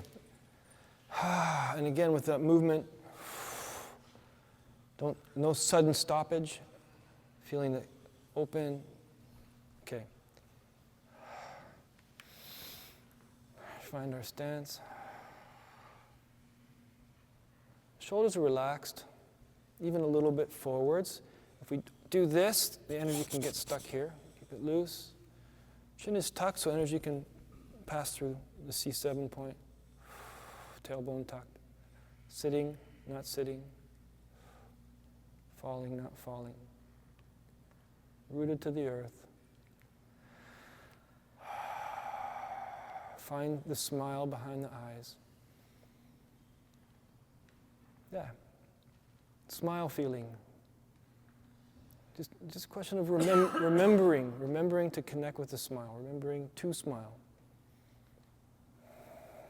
And feel how that smile behind the eyes connects up to the crown and to above the head.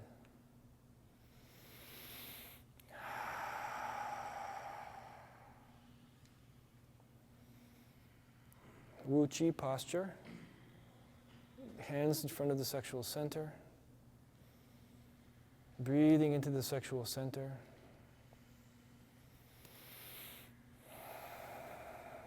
You can think of it as a chi ball forming throughout the sexual center.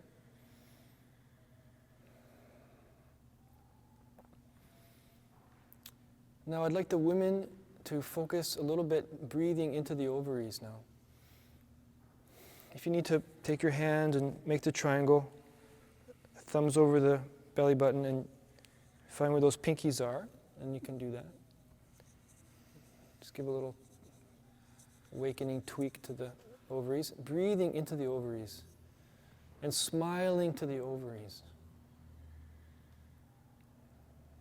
And smiling to your womb. So much knowledge, experience, the grandmothers in the womb.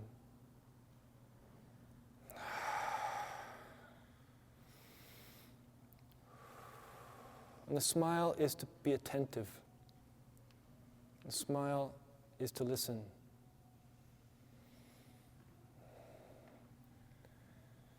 So men, you do also the breathing to the testicles.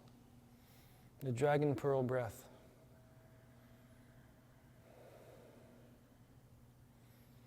So when you inhale, just the slightest, not a strong clench, a very, very slight flutter in the, what's it called? Ugh, I get lost between the languages. Your ball sack. How do you say that in a nice way? Scrotum, thank you.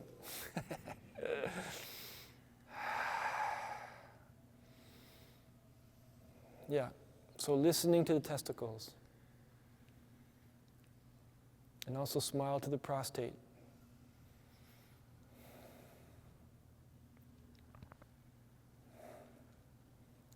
Sitting, not sitting, so the lower back is rounded.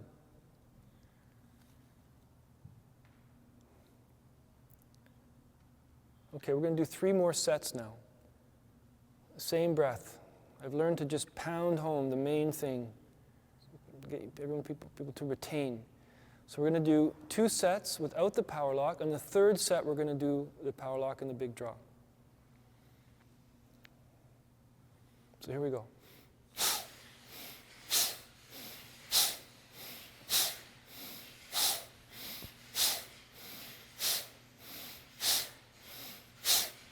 And relax. Again, smiling to the sexual organs.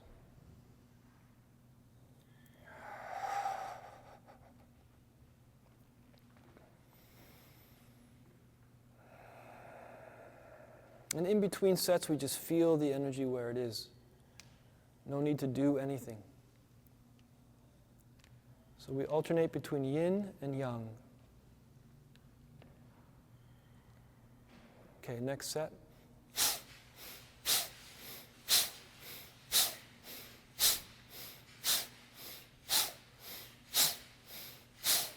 And relax. And feel what that is.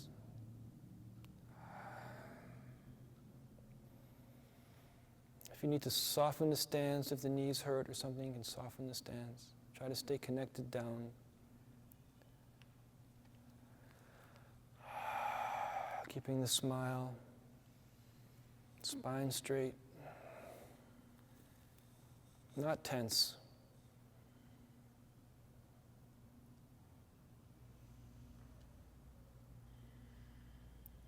Imagine ourselves self-pleasuring, feeling the gathering of arousal, tending towards orgasm. We pause and we breathe.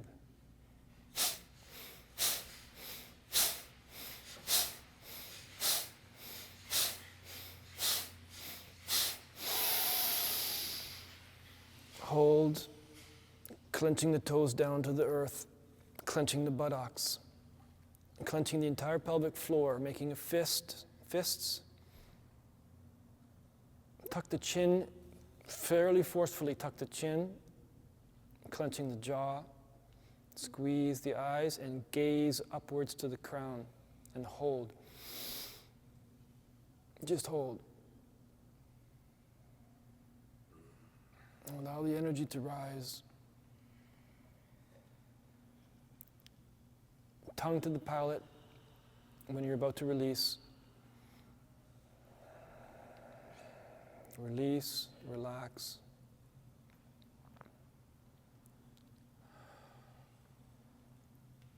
Okay with me?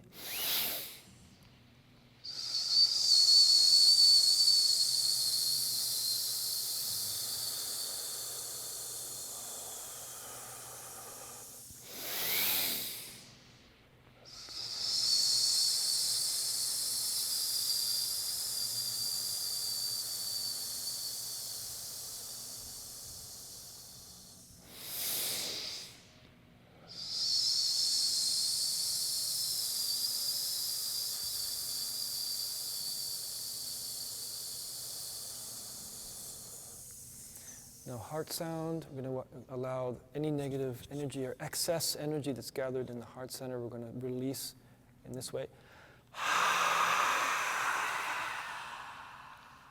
Visualize a cloud going out in front of you, being absorbed down into the earth.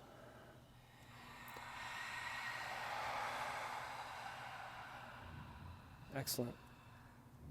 Excellent. And see what the earth may want to give back now through the feet. She will recycle it for you.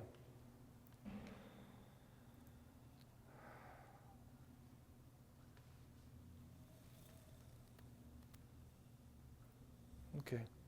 Keeping our stance, we're going to bring hands out to the side now. And through the bubbling spring points, I'm opening a direct channel now to the earth.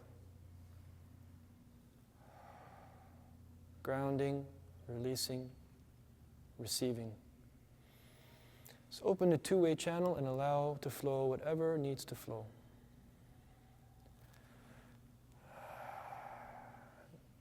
And see what my visualization brings. Is there a color to the energy? Is there a form?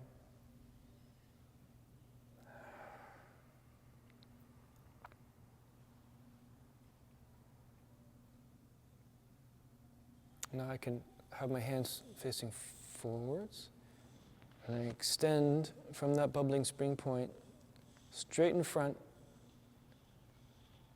very far, connecting with everything that's in front. Stars, galaxies.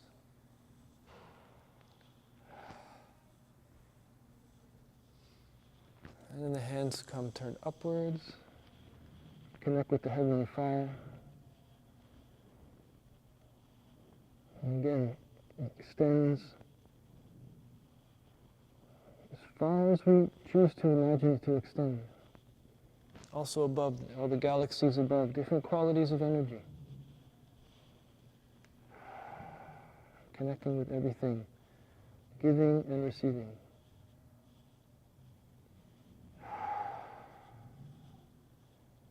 And now I turn the hands facing to behind.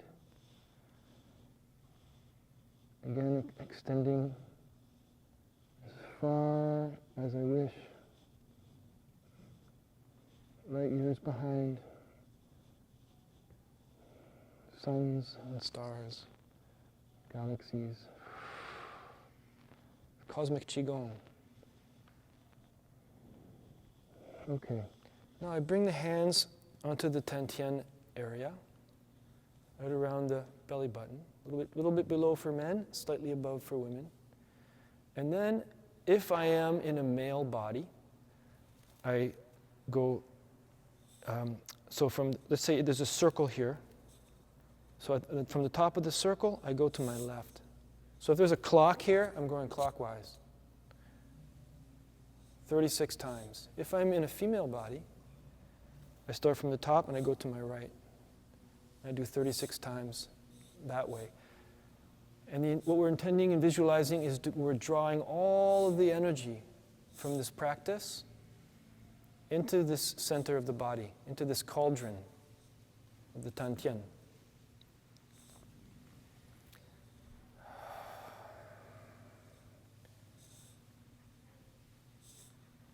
Drawing the energy and stirring the energy in the center. This is your battery. This is your storage center for energy.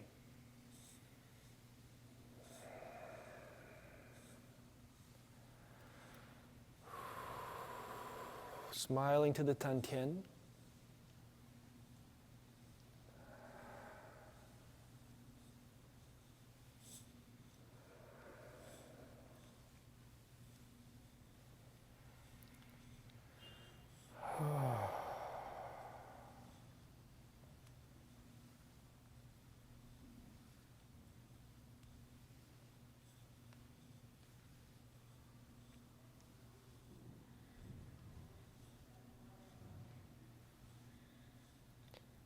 Now a reverse direction.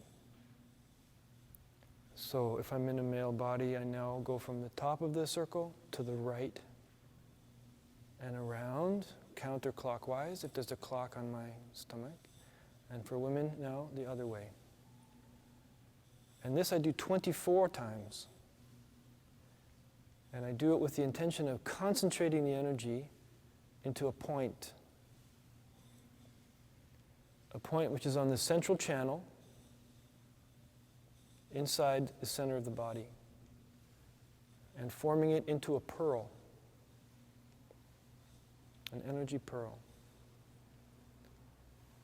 Focus, focus, focus. Concentrate, concentrate, concentrate. Store the energy.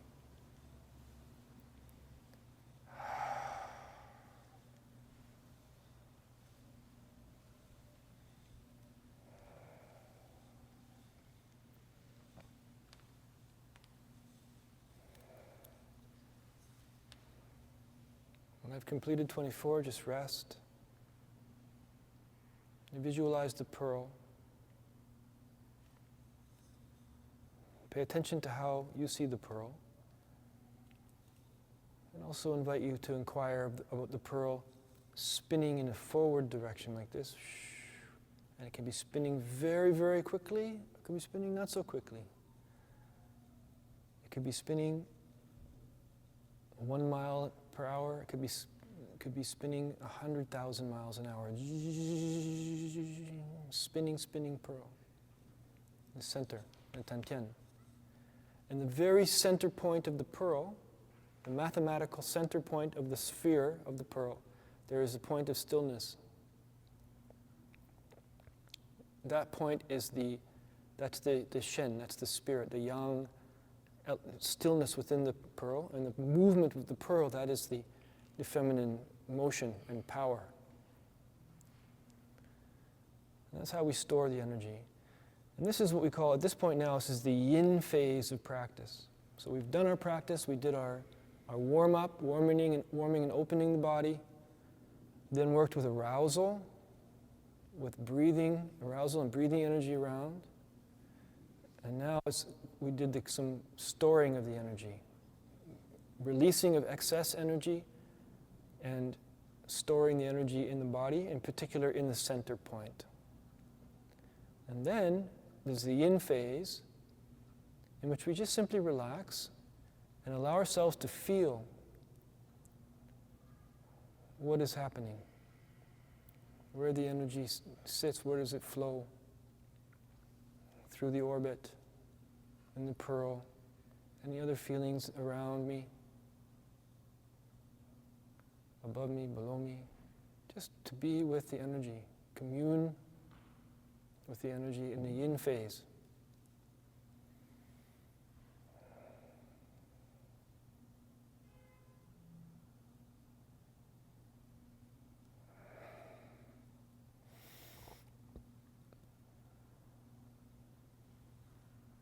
Master Chia calls this energy moving meditation. Similar to mindfulness meditation. However, rather than grounding the mind into the breath, we ground the mind into the energy itself, however it manifests to us in sensation. It's to be in the flow of the energy. An approach to meditation that keeps us very connected with the flow of energy, the flow of nature, the feminine element. Similar to the tantric path as well in India.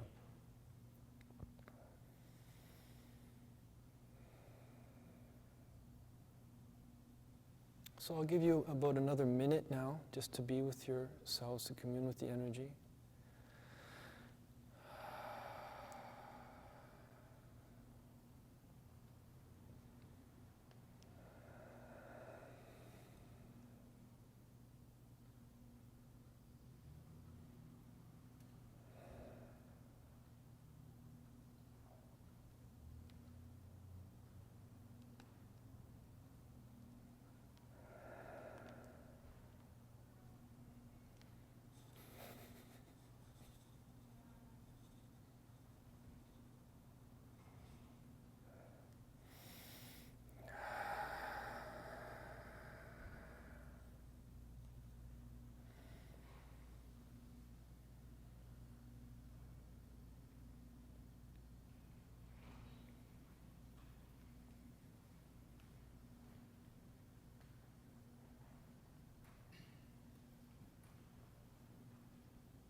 And the idea is to come out, not come out. So you begin to open the eyes if they were closed, begin to move, but not to lose everything that's gone before. Like I said, keep it running. In particular, the grounding to the earth and the grounding with the smile, in particular.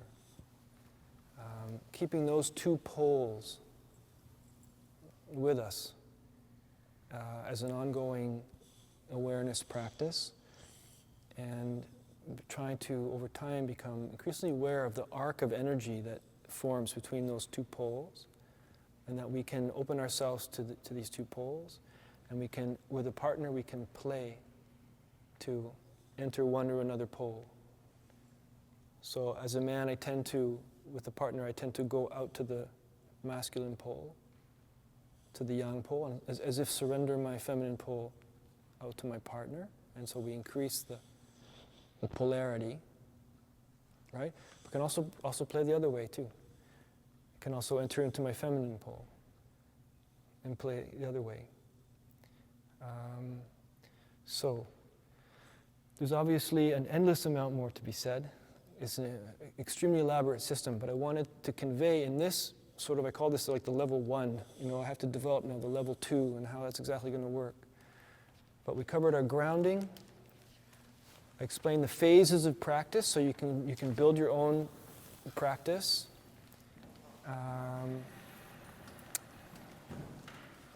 I want to say that, so I've been living in Israel, and it's like I'm coming here to hopefully to teach, to make some money and so on. Really what I want to do is make students, because I love to teach this, and I love to see how incredible it can be when a human being begins to click into this awareness and begin to work with this energy. So I want to support your practice. So I don't know how much I'm going to actually practically be able or not. I'm going to be back and forth between Canada and Israel, possibly monthly. And so when you're going out today, if there's things you don't remember, message me. But actually better, it's through email. I prefer email. And then I will be as responsive as possible. I'm going to post that sheet that I gave out about grounding, so everyone will be able to print that out at home, or just have it on the computer. So you have the grounding. I think that's really important. I'm turning you on to these books. And I'm going to start making videos. And there are other videos. I don't really believe in learning Qigong from videos. You need to have the energy of the person that you're learning from. And then you're feeling them, you're feeling their teacher, you're feeling their teacher's teacher. It's a real thing. Boy, in the room with Mentak Chi is absolutely extraordinary. But you can use the videos to remember practices, to remind yourself, or to, once you sort of have the feeling, you can sort of get a sense of other things that are happening. So that's the intention. Intention is to make this incredible Neidan inner alchemy practice more widely available. I'm just a huge believer in how transformative it can be. I very much enjoy other things that I experience within the sacred sexuality world and with Tantra and shamanism. There's a lot of different global networks now of people working in this general field. To me, this system has an advantage of being tied to very pragmatic field of medicine, practical medicine, this traditional Chinese medicine for about like 1 billion people, and martial arts. So it's a evolving, self-correcting. With Mentak Chi has done a lot of innovation. I also teach Francesca Labarca, who's definitely an innovator in the higher fusion practices, immortality practices. So as much as I can be a link to whoever here gets inspired, I'm honored and pleased to do that. What else can I say? So I think I'll open to questions now. And what else does there need to be said? Oh, I wanted to show this. This will be discussed in the male practice, also for women. When you start working the energy, a lot of times it gets initially stuck in the sacrum area. Okay, it starts to build here. And you can hold energy, you can store energy here, that's fine. It's not like storing it in the brain, it's a no-no. But you start to build energy here. Let's say you've practiced and you've drawn the energy upwards and it's built up here. You can walk around with energy here. You want to be training with sacrum motion, so just rotations, not the whole thing with the hips. Just like there's this hinge point where the sacrum connects to the first vertebra there, and you want to be getting that subtle motion. This sort of the snakiness of the spine that allows that energy dragon, earth dragon, to come up and enter the spine. Okay, so you want to, as much as the body has that subtle movements, and you can do figure eights. Okay, you can also massage with this. Buy silk kerchief like this, and you can massage that area. Okay, this kerchief is also used for the masculine practice to tie onto the sexual organs. I do not recommend doing this without a teacher who's actively engaged and after a period of time of practice in which you've worked with your muscles. But we tie to the sexual organs and with weights, okay, so that you're really, really literally training this area. It's the sexual kung fu.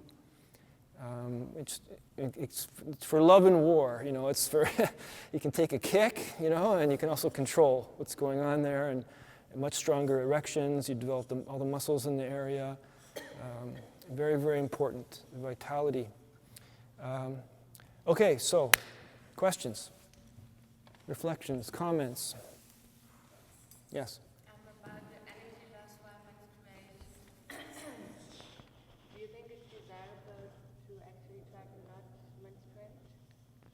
And how can you achieve that? So there are practices which are described in this book, and there's practitioners in Toronto. There's one woman who I really want to refer people to, but she doesn't want to teach right now, so I have a bit of an issue with that.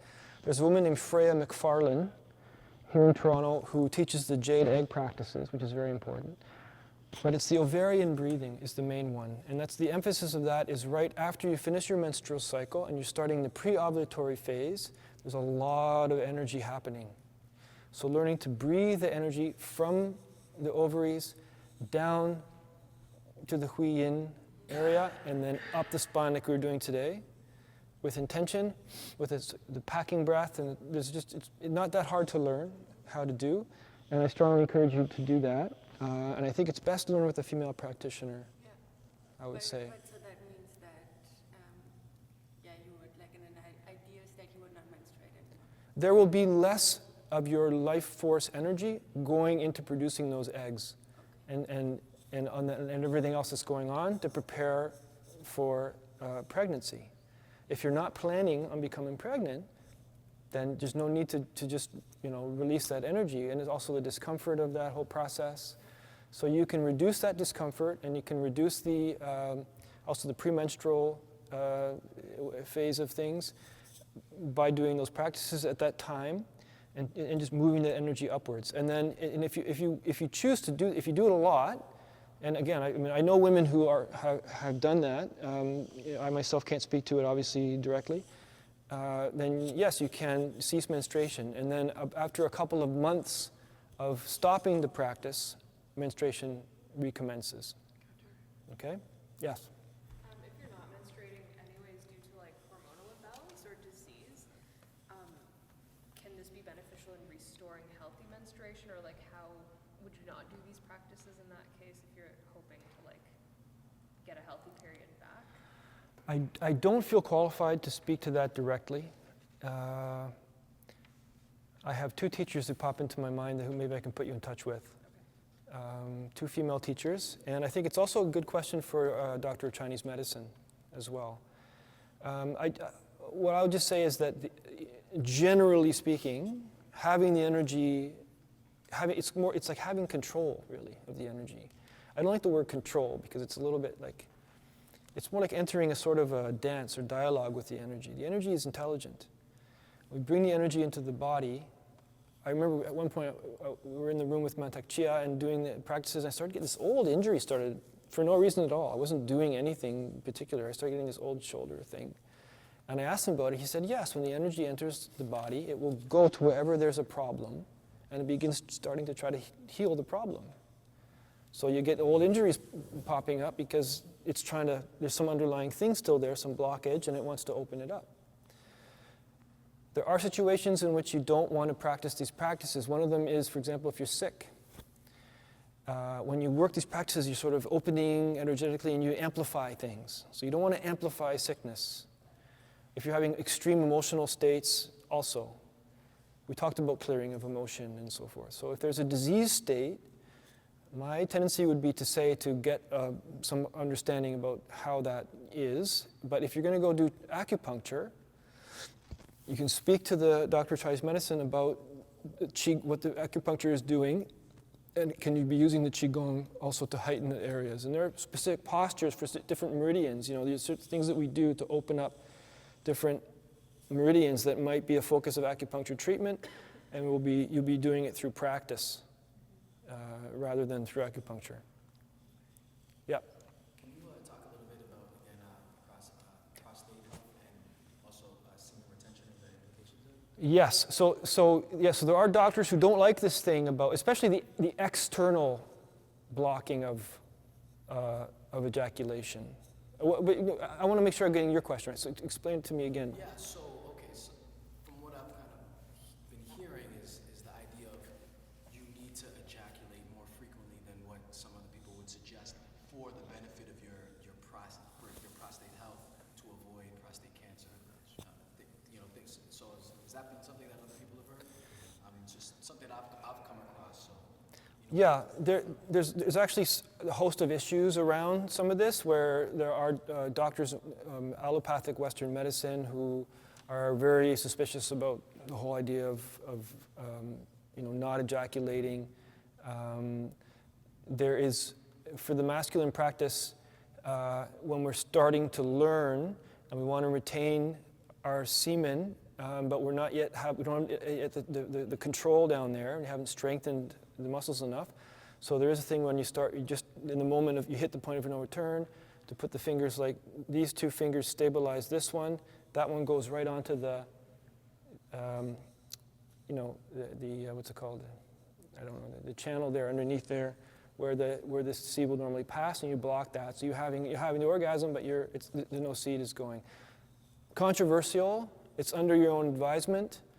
I think the advice that's given from Master Chia is basically the need for massage, a lot of massage. It's massaging the testicles, but also massaging that hui yin point, which is where the prostate is. You want to massage right into the prostate, and then with tension, and then also relaxed, building the muscles. And if you've stopped ejaculation like that, to recirculate and so it's reabsorbed. I'm not a medical doctor. I don't feel confident to comment. I personally have complete faith in, I've been doing this for several years now, and I go a few months without ejaculating, no apparent problems. If I do get too much pressure, I just release.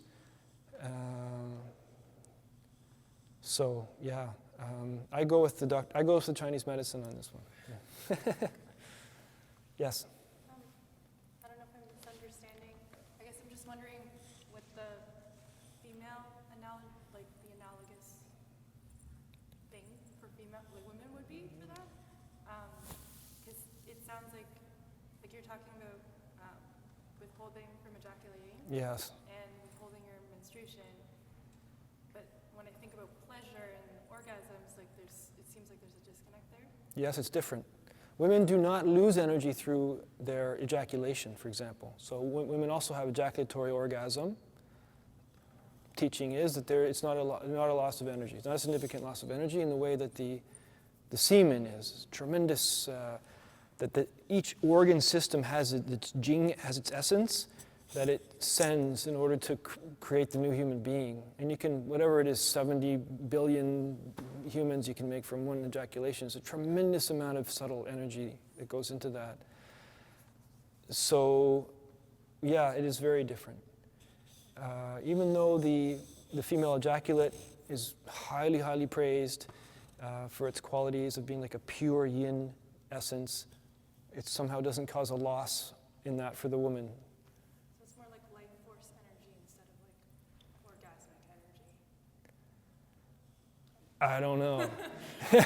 It's the amrita, it's the nectar of the gods. So there's a strong, advice about drinking it, putting it on the skin. Whatever you can do to absorb that, the amrita. So on that note, the schedule doesn't hold the same for women to have orgasm every 4 days, 8 days? No, nothing like that. No, women are much more free, much more and more powerful sexually. I have a lot to say on this topic. I really believe that these practices bring about what has to be considered an evolutionary shift, in that there's this inherent superiority of women in the sexual domain, the ability to feel sexual arousal more freely, flow through the body without the loss of energy, the end point. It's sort of boom, boom, boom, boom, ejaculate. Men seem to be designed to just perpetuate as quickly as possible. Ejaculate quickly before the predator comes, before the rival male comes to kill me, whatever it is. You want to sort of pass on the genes, get out of Dodge, and then go to the next one, sort of thing, right? Whereas for women, have a specific organ which is purely for sexual pleasure, right? The clitoris is purely just a pleasure organ. Men, we don't have that. So when we learn to shift the direction of, instead of just build up, release, we have build up, draw up, circulate, build up, draw up, circulate, store, expand, and then with the partner, bringing the energy up, and so that the energy which is interacting here is also all of a sudden interacting here, interacting up here, is a whole different thing. And so when Homo sapien takes the control of his sexual function, it's not the genes running us anymore, we're actually taking that. The profundity of that shift, like what I feel in terms of my own body and my own overall system, is to me very profound. And it feels like none of my ancestors did this. This doesn't feel like something this is like a new, so yeah, I have a lot to say about that. I mean, I was a practicing clinical psychologist. I'm a PhD in clinical psych, had a very good career, and I just kept seeing anxiety, depression, loneliness, anomie, just people wandering, lost. And I realized I need something more, I need to do something more. So this for me became the thing where like I can have a group of people and I can convey something which I think has tremendous, tremendous power to just awaken, enliven, and really help with a lot of things. I don't think it's a replacement for psychotherapy entirely or anything like that, but for me personally, I'm a huge believer in this, and I also believe, and I'll be speaking about this tomorrow night, downtown. I'm giving a talk. You can look at my page on the Facebook if you like, but talking about this moment historically actually as a sort of evolutionary moment that we're in with the technology and the AI and the whole thing, and how we need to reground. And this, if we're able to go through this shift of sort of claiming our sexual nature, our essence of our nature, and grounding to the nature within us and to the earth, it enables us to meet this challenge of our externalized rationality, in this whole thing we've created, this whole civilization and technological world. We can, this mysticism of this earth-based sexual mysticism gives us another way to meet it that's not, the machine can't do that. Okay? So in terms of the AI, and what are we going to do when the robots are doing everything, right? I think we could be evolving. To me, it's evolutionary practices. Yes? Two things I want to say. So Abraham circumcising, that would be an ancestor taking control of sexuality, right? Circumcision. Not letting run your genes. Just a second, because Say again? so I wanted to say. No, it's a good topic. But Circumcision. what I want to say is so I'm from Latin America, which Yes. is an incredibly sexual culture. Yes. Which I mean, like 10 of the top 10 songs, they're all about sex. Well, you've got the hips, You yeah? know, and hips don't lie and all that stuff. And the reason why I came today is because I feel that whenever I feel sexually aroused, I can't do anything else. It's like I can't focus, I can't write, I can't work. It's extraordinarily not cool because it's like I need to release it somewhere. But then I feel extraordinarily tired or like extraordinarily not quite as creative as I think I was. Yes. So can I safely, like whenever I'm feeling too horny, just start doing these and then I'll go back to my work or like whatever I'm doing? Yeah, if you're feeling horny, if you're already feeling aroused, you feel arousal energy, okay? You might even be getting a bit of an erection. You just do the breathing that we did today. Just try to, even if you're sitting, I mean, all these practices are, we do everything fully and formally at the beginning, but once you get the feeling, get the idea, if I'm standing in the supermarket and there's, in Israel have the religious ladies on Friday afternoon and they got like the 12 kids to feed, so they got the huge, you stand for an hour in line at the grocery store because there's all the, I go to the grocery store with all the really religious ladies. So instead of just standing there, oh my God, waiting, just move my foot a little bit this way. I don't want to make a scene, but I just do that, shift down a little bit, okay, and then root down, root up, breathe, and I'm practicing. I'm practicing. I don't want to become too cerebral either. Like Steve Jobs used to tell Bill Gates that there's no sex in your product. I don't want to become someone so sterile and so disconnected from sexuality. And at the beginning, when we were doing that, I felt really cerebral and doing which thing? Uptight and a little bit of rage. So I'm worried that maybe because I did once this crazy thing of not jerking off for like 40 days. It was all nice and whatever, but at the end I was feeling like I was too detach from like. Look, you have to learn your own body, your own energetic system. You can train these practices. It's also good to work, you can work in a private session. If you choose also with me, you can work in a private session. To tailor something that is, addresses your situation more specifically. But generally speaking, you can learn to transmute that sexual energy and use it for other things, if you choose to do that. It's very much within the realm of the normal, what happens when you practice. I should not fear that I maybe come to, like, clinical, like. No, you'll become juicy. You become very orgasmic. If you're a man who's not ejaculating, you'll find that women will respond to you differently, actually. The energy that you have, it becomes a feeling of presence, there's a sort of loadedness. You'll feel loaded. You'll feel here, in this area, initially it'll be here, it's like you'll carry your orgasm here, stored. And then with time it starts to move up and you overall become, like today, to me it feels today that essentially, it's going to sound a little weird, but it's essentially like if I feel attracted to someone or if I feel sexual arousal, I start to feel it in my spine first. And then it feels like, energetically speaking, the whole spine all the way is the penis now. It's like sort of the erection is like the whole body is part of it. And it take a little longer actually to actually get the erection because it's already starting in the back and starting, So you become more sexual in a very general sense, but not in a way where you feel like controlled to this need that's like focused in this one center. Okay. Yes? Just administratively, we have 1 or 2 minutes left of discussion, and then we need to completely reset the room. So Yes. anybody who hasn't checked in with me about registration, please make sure you find me. And then it probably makes sense to self-organize outside to see if anybody wants to find some way to continue discussion or something. But, Sure. we do need to reset the room Okay. by 25. By 25. So we got 6 minutes? Yeah. Okay, 6 minutes. Yes, ma'am. As I've been practicing more sacred sexuality over the last 3 years, I've found that what's happening within my system is like the antithesis to what's happening in our culture, of like hookup culture, people carrying Yes. on multiple relationships. Mhm. And there's this like sense of kind of feeling alone in how sensitive I've become to these energies and how few people are kind of rising up and wanting to meet each other in this way.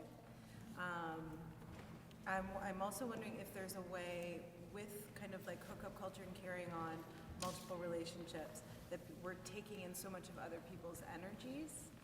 Are there some qigong methods to washing ourselves clean of the energy, especially as a woman, we take in so much of our lover's energies. How to get it out or to protect our own energy so we're not taking in perhaps their multiple lovers' energies.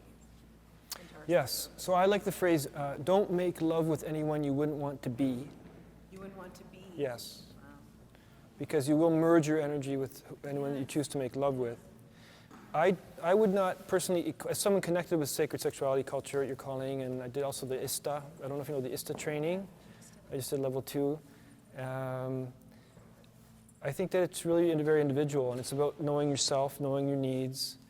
It is. Some people do have multiple partnerships. Is different than we call hookup culture. If you have partnership where it's thought and it's sensitive, and there's an awareness of the impact and so on, so then it's possible. It's a very big subject in itself. But I would say that there are people here in Toronto. Maybe you don't know them, and I could connect you to them. I like that. I personally found the ISTA training to be really important. I think level 1 is ultimately, you have to be ready for, just because of how our culture is so not that. But once you're ready for it, then it's a tremendous culture around boundaries and consent, and then beginning to allow, which itself creates a container for a greater flow of sexual energy within groups. And I really enjoyed that. The level 2, I don't think is for everyone. I think level 2 is really more about becoming some kind of a sacred prostitute or a healer or something like that, a shaman, a sexual shaman. I don't think it's for everyone. So I actually wrote an article about practice partnership and this question of multiple connections. I mean, in terms of the Taoist work, when you make love with someone, you create a meridian. This is it, yeah. So there's a meridian, meridians within the body, the microcosmic orbit, and then there's a meridian with my lovers.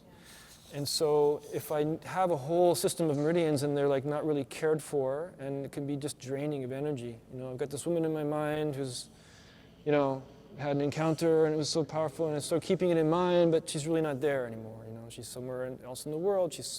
So then that's not good. It's good to have conscious communication. It's good to honor connections and the meaning of that and the mixing of energy that goes on with that. I do believe it's a permanent connection that you create when you make love with someone. So yeah, there's a lot to be said with that. There is room for some freedom at the same time as honoring the power and the profundity of a sexual connection. Back up the chairs now. Okay, so what do we need to do? Okay, thank you all very much for coming. Thank you. Thank you.